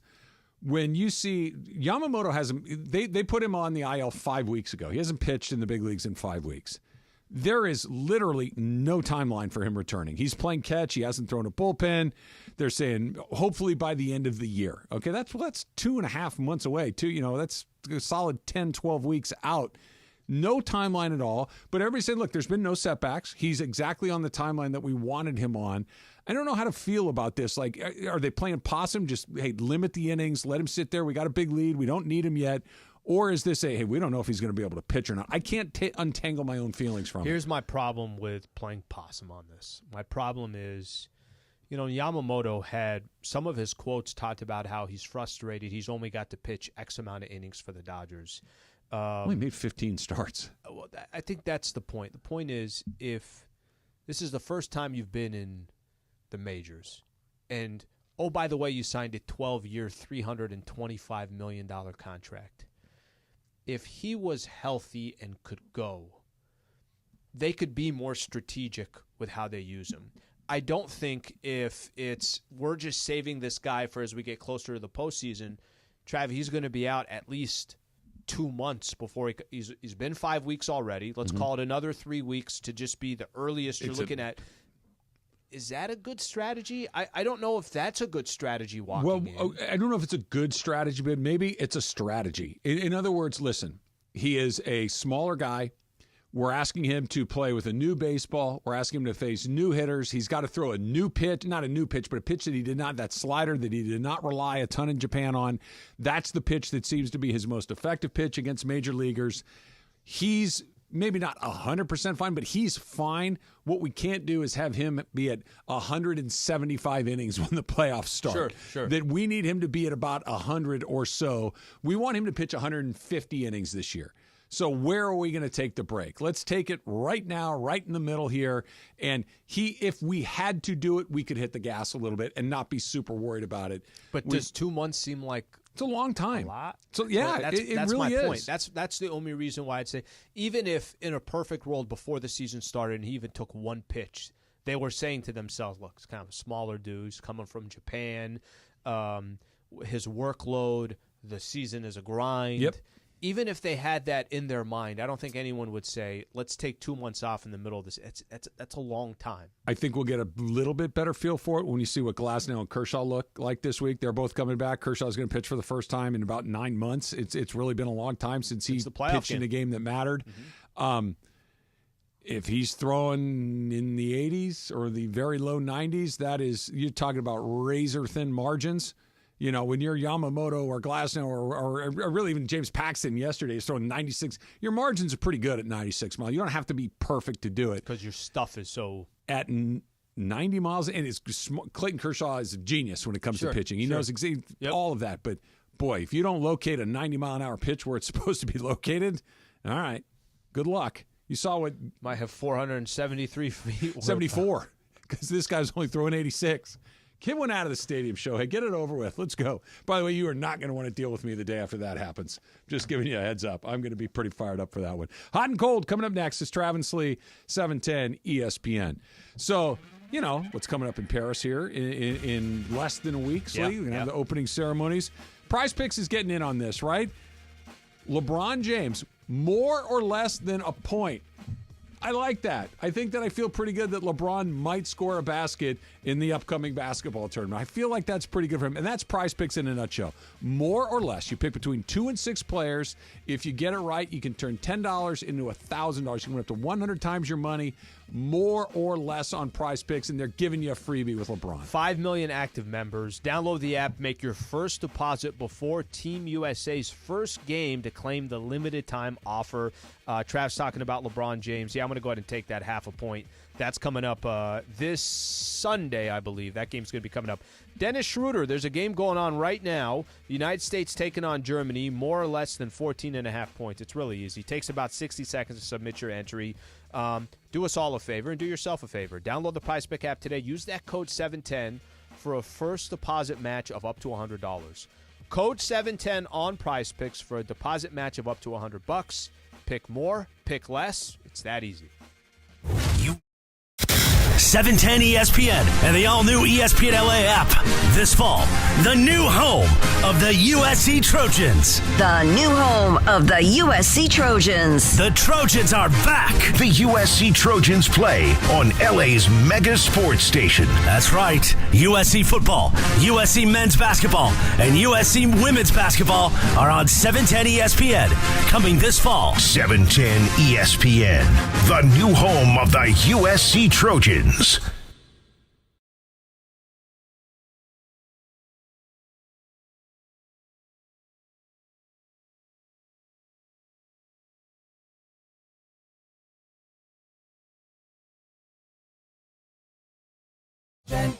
Escape to paradise at Terranea Resort on the breathtaking Palos Verdes Peninsula. Enjoy 102 acres of oceanfront luxury with panoramic Pacific views. Relax in style with a variety of accommodations, from elegant guest rooms to private villas. Indulge at diverse dining venues and rejuvenate at the award-winning spa. Visit Terranea.com to book your stay today. Terranea Resort, luxury on the Southern California coast. Is your vehicle due for service? Before you hit the road for that summer road trip, head into your neighborhood Valvoline Instant Oil Change, home of the 15-minute drive-through oil change. No dragging the kids into a dirty waiting room. At Valvoline, you stay in your car safe while the expert technicians make sure your ride is in its best. Oil changes, tire rotations, transmission care, and more. Pull up, drive in, and drive out in about 15 minutes. Visit SoCalOilChange.com for locations and game-winning coupons off of your next Valvoline Instant Oil Change. Accident or injury, call Jacob and Ronnie. Call Jacob. Hey, it's Mace. When I was in an accident, my friend Jacob was the first person I called. He should be your first call, too. Call Jacob, 844-24-JACOB, or visit calljacob.com. Call Jacob. This show is sponsored by BetterHelp. How often do you compare yourself to others? It's easy to envy friends' lives on social media when you only see the good parts. But comparison is the thief of joy. Online therapy helps you focus on what you want, not what others have, because your best life is better than the idea of someone else's. Visit BetterHelp.com/Freddie today to get 10% off your first month. This radio commercial was made to convince you to stop speeding. We can't use siren sound effects on the radio, so we'll use other equally jarring sound effects to get your attention, like telling you that whether you drive a little over the speed limit or a lot, you can crash just the same. You could hurt yourself, or worse, others. I'm at the scene of the collision. And the damage you cause will be beyond repair. See? We didn't have to use crash or siren sounds after all. Speeding catches up with you. Brought to you by NHTSA. And it is Travis and Sliwa. As you know, we've welcomed the new partner here at 710 ESPN, NextGen. NextGen, the official AC, heat, and plumbing company of SoCal sports fans. You're as cold as ice. Call 833-3-NEXTGEN, NEXGEN, or visit nextgenairandplumbing.com. Time for our feature we do 3 days a week at 12:30 p.m. Who's hot? Who's cold? Thanks to NextGen. Boy, time for Who's Hot? Who's Cold? Take it away, Producer M. Hey, guys. I am. Aloha. Hola. Where's Ohtani? Yeah, where's Ohtani? Every time you say Ohtani's name, I'm going to have a ding now. Or I'm going to do the Buenos Dias. Every single time. So you'll realize how often you bring up his name. I can't wait. Yeah, you'll be so excited. But also, when we go back to the WNBA real quick, Aubrey Plaza, the actress in Parks and Recreation, she's a huge fan of the WNBA. She's one of the biggest celebrities that is a huge fan. She's great. She, before the game, because it's in Phoenix, she went and did kind of like a knockout game with the Mercury, and she tore her ACL. Oh, no. And so then she was on the sidelines with a full-on, just like awaiting surgery, torn ACL. And, you know, Aubrey, if you need an ACL, I'll give you mine. I would love for you to take my ACL because you need it more than I do. Okay, look, I don't. Maybe this is a Dr. Clapper question at some point. Like, if I, at 52 years old, tore my ACL, do I have to get that fixed, like, to live a life? Or if I'm a young person, I understand why an athlete needs to get it done, but if I'm just some fat old guy walking around, I could walk without one, right? I don't know. No, I don't think so. No? Yeah, I don't think so. And you're doing freaking, this guy's climbing mountains on the weekend. No, you can't. 14.04. Jeez. Let's go. One of our teammates in Good Karma, Albert, he actually tore his ACL maybe a little bit ago. He had to do his surgery last week. Oh. So when I walked in today with him, I saw he has the big, knee brace and everything, I don't want that. Good luck on your recovery. I hope it goes well. Get well soon. But my real hot today is the Intuit Dome. Okay, so I know we kind of like make fun of the Clippers and we make fun of whatever they're going to do there, but I saw on TikTok kind of an influencer who's a Clipper fan, but like she's like not like a sports person, but she's like happens to be part of the like this gotta be like the wall. The wall, yeah. And so she, went to I'm gonna go visit the Intuit Dome, and I kind of toured around and said all the cool things about it, and one of the things I think that's really cool is they're going to have one of those big screens outside. We can congregate and watch the game, kind of like we have here in the Plaza at LA Live. But that's going to be a cool event. Maybe outside they're also interesting. So that may be a thing where you can watch not just Clippers games, but you can watch other sporting events. You can Clippers, Hornets, Tuesday night. Come on down. Exactly. And then she kind of talked through, every seat has its own little light up function, so they can kind of, do that. Put on a but show. Also, yeah, but what I thought was cool was that they're having kind of like not a yell leader like a Texas A&M, but like a cheerleader. But they have like these. You know how the 32-52 have these chants they do the entirety of a game?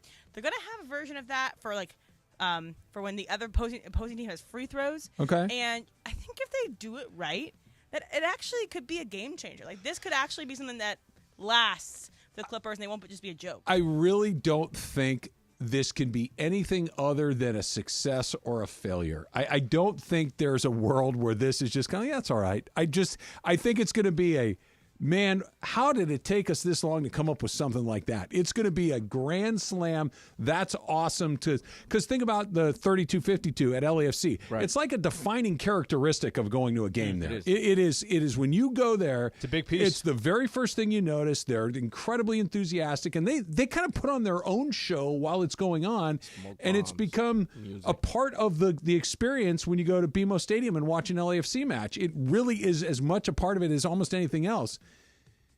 Done incorrectly or done kind of cheesy, it could be terribly bad. Here's the challenge. And if it's bad, it's like, Clippers. No. That's what they have. Fair or unfair, this is what comes with the Clippers. If the Clippers, let me just use as an example, let's say they were in a completely different market. Let's say they were in Seattle or they're in Oklahoma City. Let's take more of, I think OKC has created a little bit more of a college environment. Mm-hmm. Problem is they're in LA. The problem is that they're always kind of battling the Laker fan base and everything else. Now, they shouldn't worry about that. But, Em, I think to what you said, let's say this is what they try. Let's say they're trying to create this environment that is a college environment.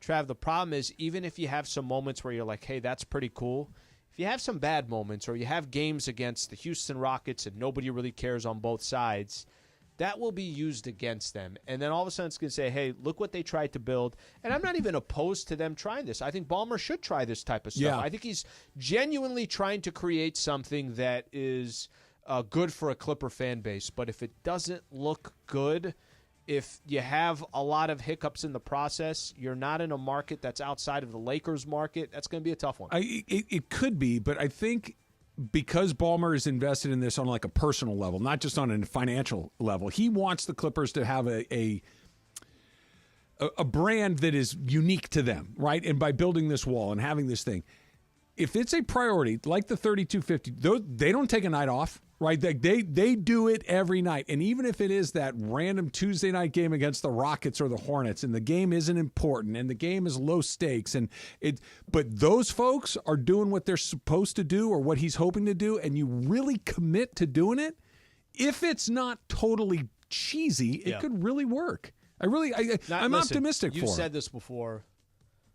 19 million people in LA County? Something like that. So you're really just asking for a very passionate base. Did they have their ticket prices for that as well was unique?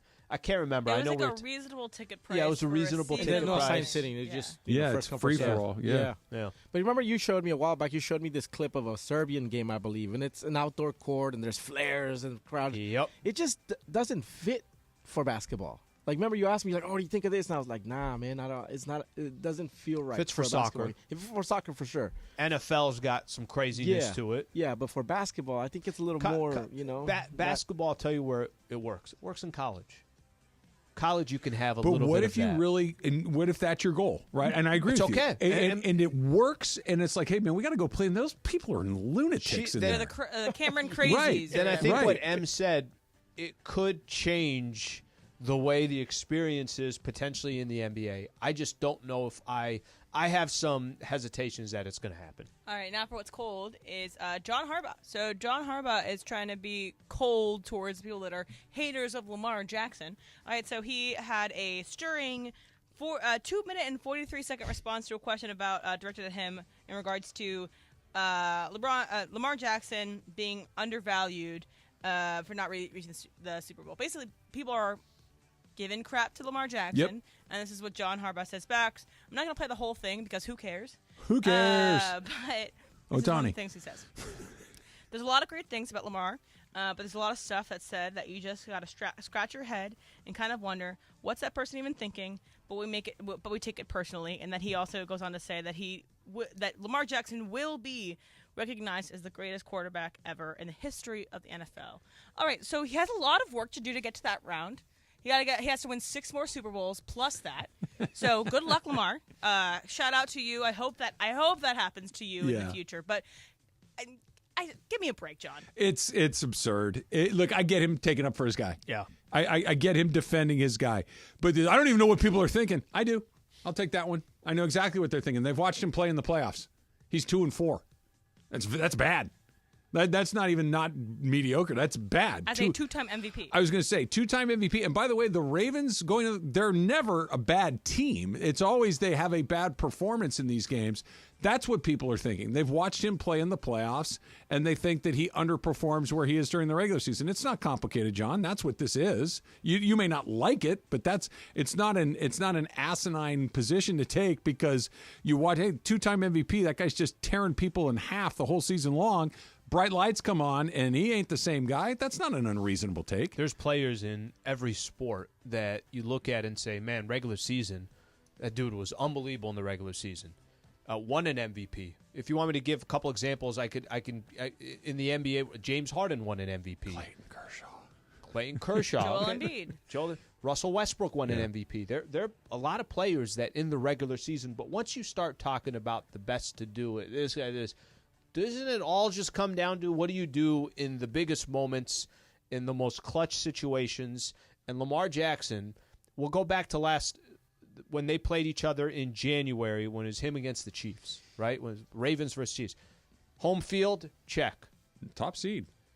Did KC play that clean of a game? No. You had a chance to beat Patrick Mahomes. You had a chance to beat the player that everyone, this is his era. And it's How the many weakest is he version going to of get? Patrick Mahomes. The weakest version of. They only scored 17 points.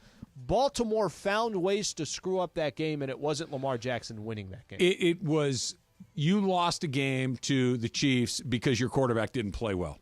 That's what happened. And I'm not saying it could happen to anybody, but that's where they're coming. John Harbaugh's he's better than that. Do better, John. Do better. Who's hot? Who's cold? Next Gen, the official AC heat and plumbing company of SoCal sports fans. Call 833-3NEXGEN or visit nextgenairandplumbing.com. Yeah, look, and the part about greatest of all time, that I like those because that's just an easy one just to go, oh, okay, I don't have to pay attention anymore. I can punt. I don't even know what you're thinking. He doesn't believe in his of course own not. comments. He's watched Patrick Mahomes do that thing to his team repeatedly. Patrick Mahomes, if you want to say, if Andy Reid said, look, I'm telling you, I know he's got a long way to go. My guy's on track to become the greatest quarterback of all time. We'd go, yeah, kind of. Not there yet, but he's got a Lamar Jackson. Yeah, okay. Yeah, right on, buddy. Sure. Enjoy the rest of your day. Everything good? Family good? Let's talk to Jim lately. We're all set? Awesome. Have a nice day, John. The dump coming up next. It's Travis Lee, 710 ESPN.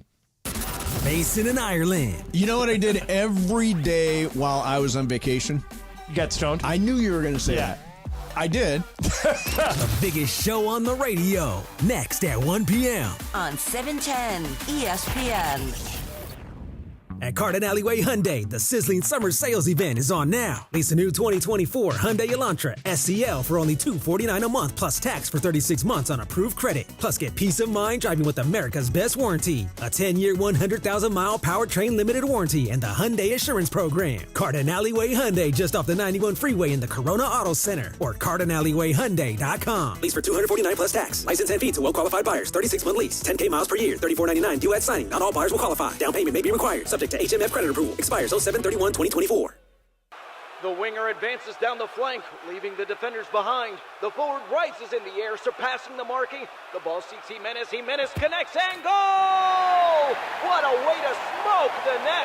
The stadium roars with fire. They marinated the play with the perfect ingredients. They control the ball just like the masters of carne asada, with total control of the grill temperature and waiting for the perfect moment to throw all the meat on the grill.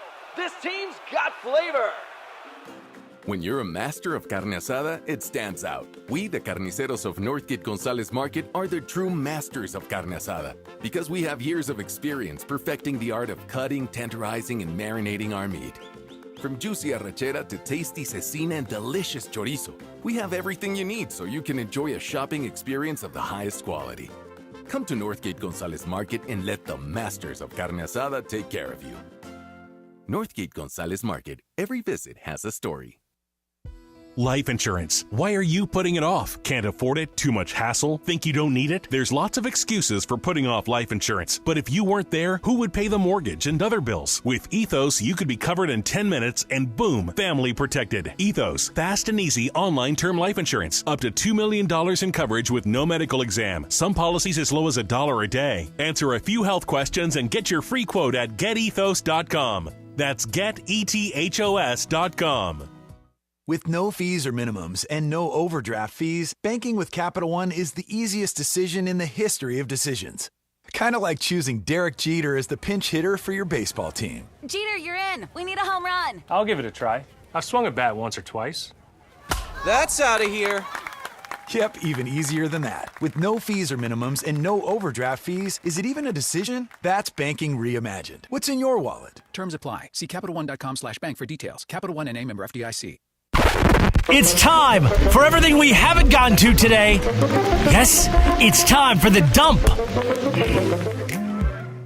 This is bananas. This is, put it to you this way, this will not be the only time we talk about this. This just came down a couple of minutes ago. Some breaking news. Alden Gonzalez, ESPN Major League Baseball reporter, source. James Paxton, who is 8-2 with a 4.43 ERA and has taken every turn in the rotation this season, has been DFA'd by the Dodgers. DFA'd, of course, means designated for assignment. Surprising move, but probably rooted in needing bullpen help now, and Tyler Glasnow and Clayton Kershaw coming back soon.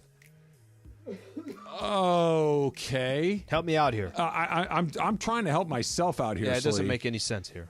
He's first of all 8-2, 4.43 ERA. That's their second best guy as currently the roster Gavin currently Stone constructed. Gavin Stone and then him. The most important part, he's taken his turn in the rotation every time this year. He's been really reliable. The one thing the Dodgers do not have is the luxury of just saying, we don't need this anymore. Kershaw may fall flat on his face. Who knows? Glasnow, I think, will probably be all right. Miller, Yamamoto, go right on down the list. They do not. They're starting guys like Robleski, and they don't have. They don't have enough arms to just DFA a guy because you need bullpen help. That doesn't make any sense to me. So if are we sitting here in 24 hours, 48 hours where there's more clarity on why? Because and you're right, it doesn't make sense, and we're talking about the pitching matchups over the weekend leading into Friday, coming out of the All-Star break, and it was like, hey, you got to use different names. This is just what they're able to piece together.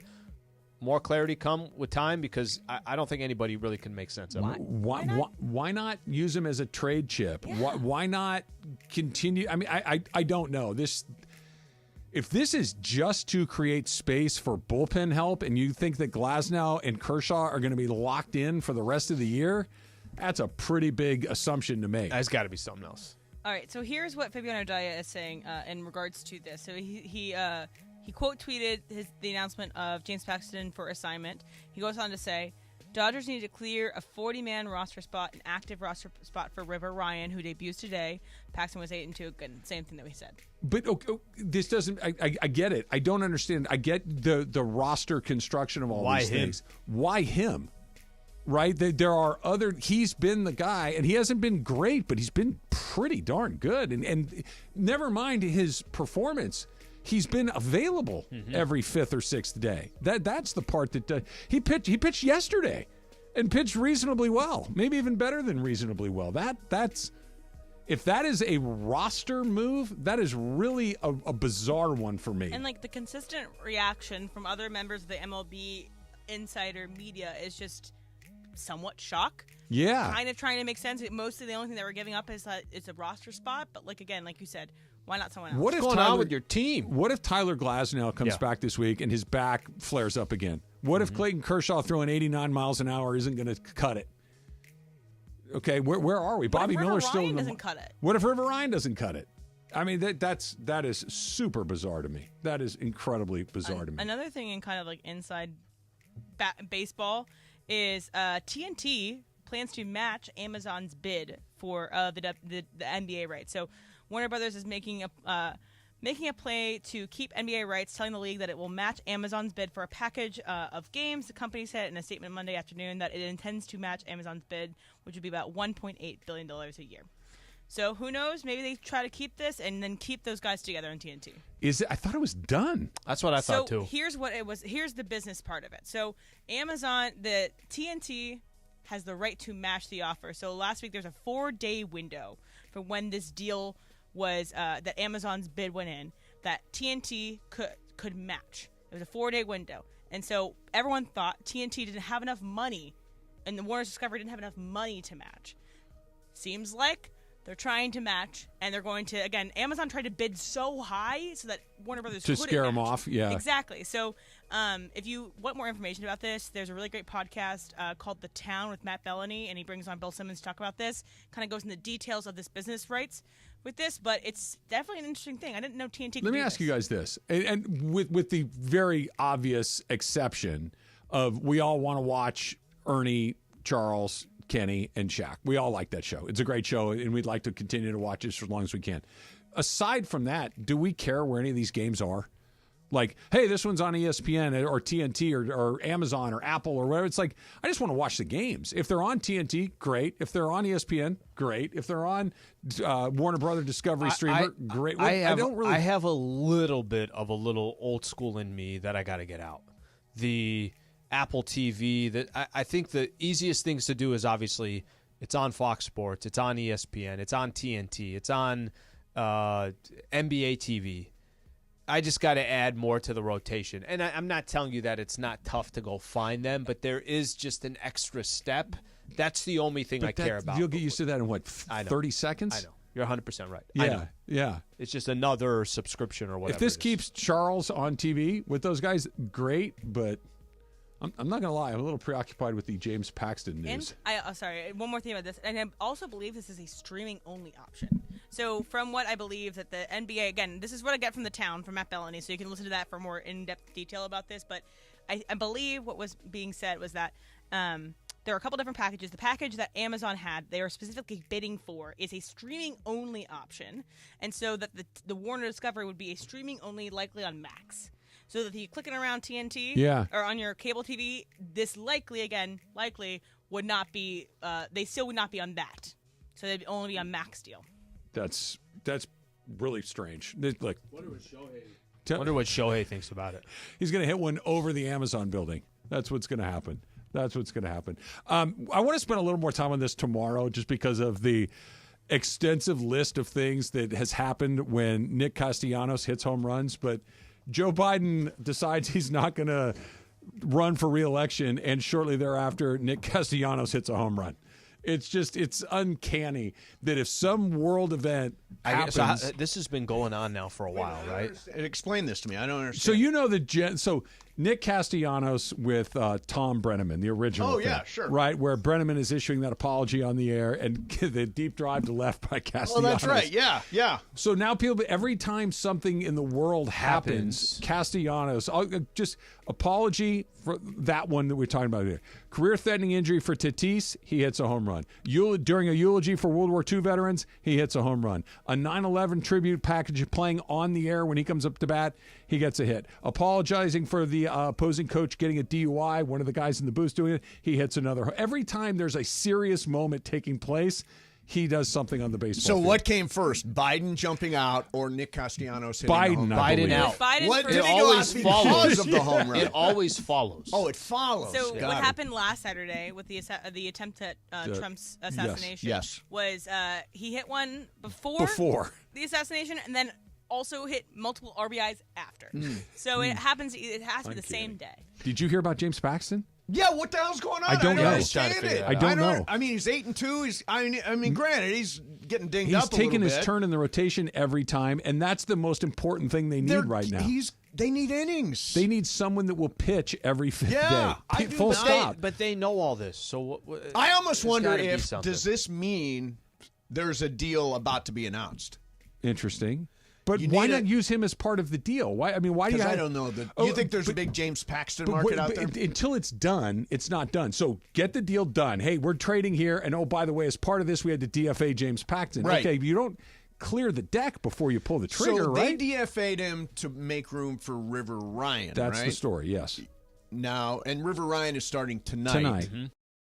And Glasnow and Kershaw coming back later Wednesday this and week. Thursday. What if Kershaw's not good? What if Glasnow's back flares up? What if River Ryan gets bombed out? You know the weird thing about that? Doesn't make any I was sense. just saying to Greg, Make it make sense, Mace. This team doesn't feel like a 59-win team, does it? No. It doesn't feel like the team with the fourth best record in baseball because it's really held together with glue and tape right now for all intents and purposes. I mean, the guys that are hurt are significant players. And with guys like James Paxton who are just kind of doing what you did. Like, he was really good for them last hey, night. he's eating up innings. That's what they need right now. Eat up Bizarre. innings in the middle of the summer. It's bizarre. You know what we should do, Jorge? Yeah, go watch Ohtani. Bonk! We should watch Ohtani and then Super Crosstalk. ESPN AM 710 Los Angeles. KRDC AM 1110 Pasadena, Los Angeles. K256CX 99.1 FM Pasadena, Los Angeles. It's the greatest segment in LA sports radio history. Oh my God. When the shows come together for magic on the radio. It will only grow stronger. Super Crosstalk. Are we ready for Mason and Ireland to join Travis and Slee? Super Crosstalk begins. Super Cross Talk presented by In-N-Out Burger. In-N-Out. That's what a hamburger is all about. It's time for Super Crosstalk. John, you there? Yes, sir. All Hey! right. Got the whole team. You guys, the Yeah. band back together. Yeah, exactly. Travis bailing. Yeah, he couldn't Travis get out of here bailing. fast enough. Well, you know, guys, I've been doing this a long time. I'm telling you. I've only had this feeling a couple of times before. Yeah. There's more to this James I Paxton agree. story than baseball. I agree. Oh, more than baseball. Yeah.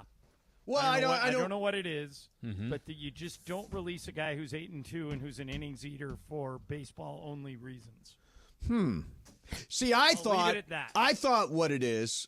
Do you have any specific knowledge? Just, I mean, Nope. No, okay. Speculating. Because I think what it is we may see the Dodgers a trade completed today.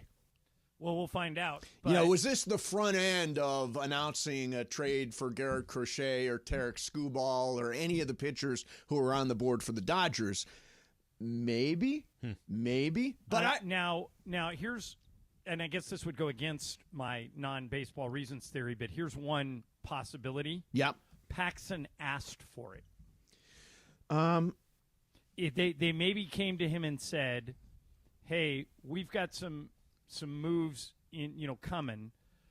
You're not We're going to be a thinking part about of the. moving you- We're thinking about moving you to the bullpen, or we're going to move you out of the rotation." And he said, "Look, I'm pitching pretty good. Would you please DFA me so I can go catch on with somebody else?" And Andrew Friedman said, "Sure." But here's I just got a little piece of information here. Yeah. They have to make room for all these starters coming back. Glasnow, Kershaw this week, calling up River Ryan tonight, Buehler and or Bobby Miller eventually, likely another starter by trade. Paxton was signed to eat innings in the regular season, not pitch in October. He wasn't doing that well.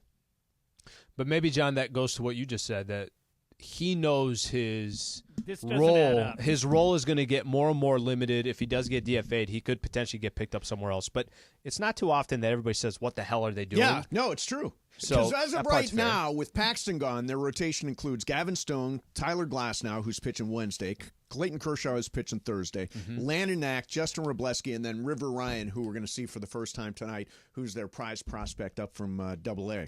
So, here's Jack Harris, who covers the Dodgers. Oh, he's good. For the LA Times. He says DFAing him now opens up that spot you talked about, Mace, for Ryan and Kershaw. And here's something new. It gives the team 7 days to potentially find a trade for Paxton. So given the amount of teams in need of starting pitching, it may be that. Although I would say to Jack Harris, they only owe him $4 million for the season. So that means what? We're halfway through. He's about $2 million left on the in terms of getting paid. Isn't somebody going to claim him off of waivers? Sure, but it sounds for just $2 million. Yeah, it's a good question. You don't see a guy who's 8-2 who's eating innings, just especially in a league that desperately needs pitching. Just go away like this. There's another shoe that's going to drop. Trade deadline a week from tomorrow. Yeah, 8 days.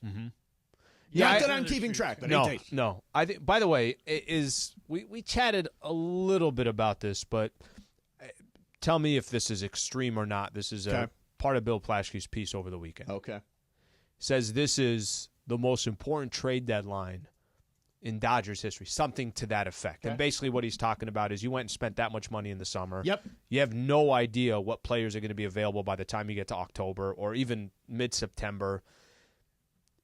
Is it they have to do something, or is it it's forwards? These guys are in the they're on the roster, they're on the team. They just got to be there. 4 words that I rarely use.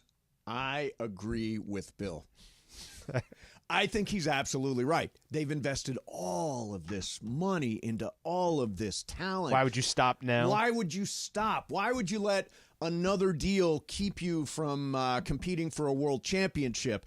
I think that there are going to be moves this year. I think we're going to see a flurry of stuff. I think we could see some bullpen stuff. I think we could see 1 or 2 starters added. I think an everyday outfielder could be added. I think an everyday third baseman could be added. I think... Completely disagree with you. In what way? In every way. Okay. Here's why. There are more teams in it now. There are more buyers than sellers. Right. Which means... Much more expensive.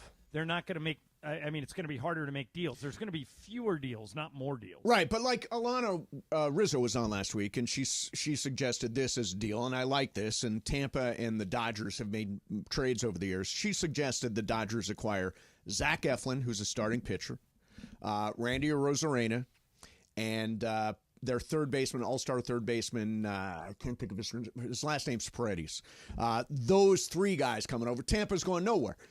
In the case of the White Sox, going nowhere. Garrett Crochet, Eric Fetty is there. In the case of going nowhere, Nationals, Jesse Winker is there if you want to add an everyday outfield. There are a lot of teams that are out of it who will still be dealing. To play to John's point, and I think this is what has changed baseball. And, John, it's the same thing that's changed for, I think, the NBA as well. Once you added the play-in game, think about this. The Pittsburgh Pirates, the San Diego Padres, the Arizona Diamondbacks, the New York Mets, and the St. Louis Cardinals are all within 2 games of each other for 2 spots in the wild card. Right. And none of those teams are selling. And I think that's the point. Even if you want to look at the Giants, even the Cubbies, these are teams that are within 3 games of a wild card spot. This is what's happened even in the NBA. You got basically 10 teams, 4 teams that are going to be in that play-in, maybe a team like the Houston Rockets that are on the outside or the Spurs. John, it just becomes that much more expensive to go make a deal. I don't think there's going to be a lot of deals. And it was kind of like the NBA this year. We all thought there were going to be tons of deals, and there just weren't. But in the case of the NBA, there's a de facto hard salary cap, and there is not in Major League Baseball. And there are still plenty of awful teams with talent. I mean, Miami and Washington and Cincinnati and the Cubs and Colorado. I mean, these are bad teams. Toronto's bad. White Sox bad. Mace, you know this. I practically learned this from you. All these GMs never want to – I mean, they just want to keep their guys. Right, but I don't think that's the case with the Dodgers. The Dodgers are not going to be in the we need our guys stage. They're not going to be in – they're going to be they're we buyers. Want the guys. No, the Dodgers are buyers, but what I'm saying is there are very few sellers. Yeah. So that makes it harder. Does it, John, do you think it changes just because what they did in the offseason? They do. Are they much more desperate? Is not the right word because it's not a desperate organization, but you already did everything that you did. Even if it costs a little bit more, maybe there's a prospect you don't want to get rid of. Are they kind of stuck with just doing it anyways because of their predicament? Well, remember last year we thought there was going to be a bunch of moves with the Dodgers, and they didn't. I mean, Andrew Friedman will do something. He always does something. But Mace, was it Lance Lynn was their biggest move? Yeah, it was. I know Lance Lynn was a move. I don't remember anything else but there was from no, last year. Like in past years, they Scherzer and Manny Turner. Machado, Trey Turner, like big. I don't see that this year. Here's a little bit more on Paxton, and it's starting to add up a little bit more. His earned run average is like 443. His strikeout rate, 16.4%. That is 6 points shy of the league average. His walk rate, 12.3%, way north of the 8.2% average. So he's not striking out guys, and he's walking a lot of guys. And his hard hit rate is 43.3%. There's a ton of numbers that support that James Paxton, although has been an innings eater for the Dodgers, is not knocking the world over. Yeah, I think that something else is going to come out about that. But I could be He wrong. carries a 603 earned run average in his last 8 starts. Well, maybe that's what they're looking Yeah, that could be it. John, am I un-American if I was rooting for South Sudan in the final couple of minutes of Team USA South Sudan? Why would you root for South How Sudan? cool of a story was that? It was an amazing. Come on. I mean, They were 40-point underdogs. I know. I had South Sudan in the 40. Yeah.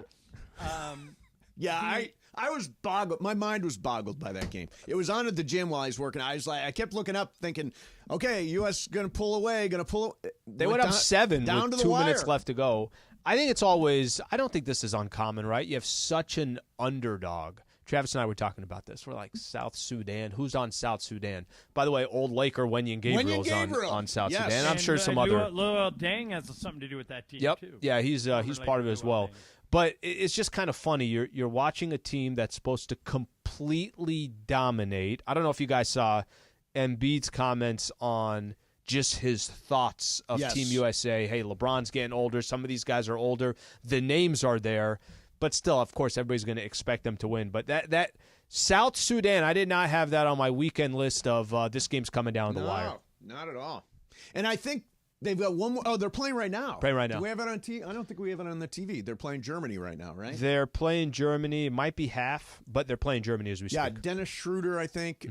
Any other Germans? Wagner. Germany won Franz the World Wagner. Cup. Is Markkinen German? No. He's from Finland. Mo Wagner is on that team. I don't think Franz Wagner is on that team. They both are. Are they? Yeah, they both are. Okay. But that's really it. I mean, they should. I would imagine they're going to bounce back big, and then in their group play, They're they've up got 7 at halftime. Who has that game, Slee? 90. You know what's Channel funny? 95, as I like to call it, FS1. FS1 It's not on FS1 right now. on our not? TVs is not on, but you could stream it. I'm only You're watching the stream? It's being streamed. That's it. It's the only way you could get it is on Fox Sports. Oh, okay, got it. So whatever channel it's on. That's weird that a game like that wouldn't be I on know. regular TV. So in their group play, they've got South Sudan. Big Fox. They got South Sudan. They've got Puerto Rico, and they've got Serbia. Yeah, they don't want South Somebody Sudan. just say it's on Big Fox, like Channel. Yeah, Berg Yeah, just Big said. Fox, like Big Channel Fox, 11. Big Fox. Wow, Big Fox. That's a big deal. Yeah. There you go. No, they were throwing it on there. All right, Berg. Yeah, nice. Over there on the Big Fox. What'd you think of Shohei's 473-foot Beautiful, home run? majestic. What the hell is that? I thought it was out of the stadium. What the hell is that? Yeah. Yeah, He's amazing. He's the best baseball player I've ever seen. Period. I used to say that about Trout. Now it's Ohtani. You agree, Mace? Well, nobody can do what he does. I know. I mean, nobody can do what he does. I mean, when next year, can you imagine when he's doing this and he's pitching every 5 days? You think it affects his bat when he goes back to it? Probably to some effect. Probably to some effect. I mean, he's only just doing that, and look what he's doing. I did not watch him close enough with the Angels to be able to know if he was hit better or worse on days that he pitched, any of that stuff. Maybe you've done the analysis. I think he actually hit better when he pitched. Did he really? Yeah, I'm pretty sure he did. Okay, our supercomputer Brian Cohen says. There you go. BC, Calculating. he had a game last year. I don't know if you guys remember this. He had a doubleheader. Uh-huh. First game, he pitched all 9 innings, complete game. Right. Second game, he had 2 home runs. I'm like, what is this? Like that, Yeah. John, you saying it's the best, and for those who have talked about Mike Trout, that's the greatest that they've ever seen. I don't know, and I know it's not a long duration of him doing it because it's only been 7 years. Right. This is not even close to a conversation for me. What do you guys got going on today? It is. We got to catch up. I haven't talked to John in a while. Yeah, we've been apart for a long time. We've been apart. An occasional text. Although mostly me to you. You didn't text John, do you me ever back. respond back or Not when he's on vacation. Oh, wait, usually. we haven't talked to John with the we're going to talk about that game. coming up.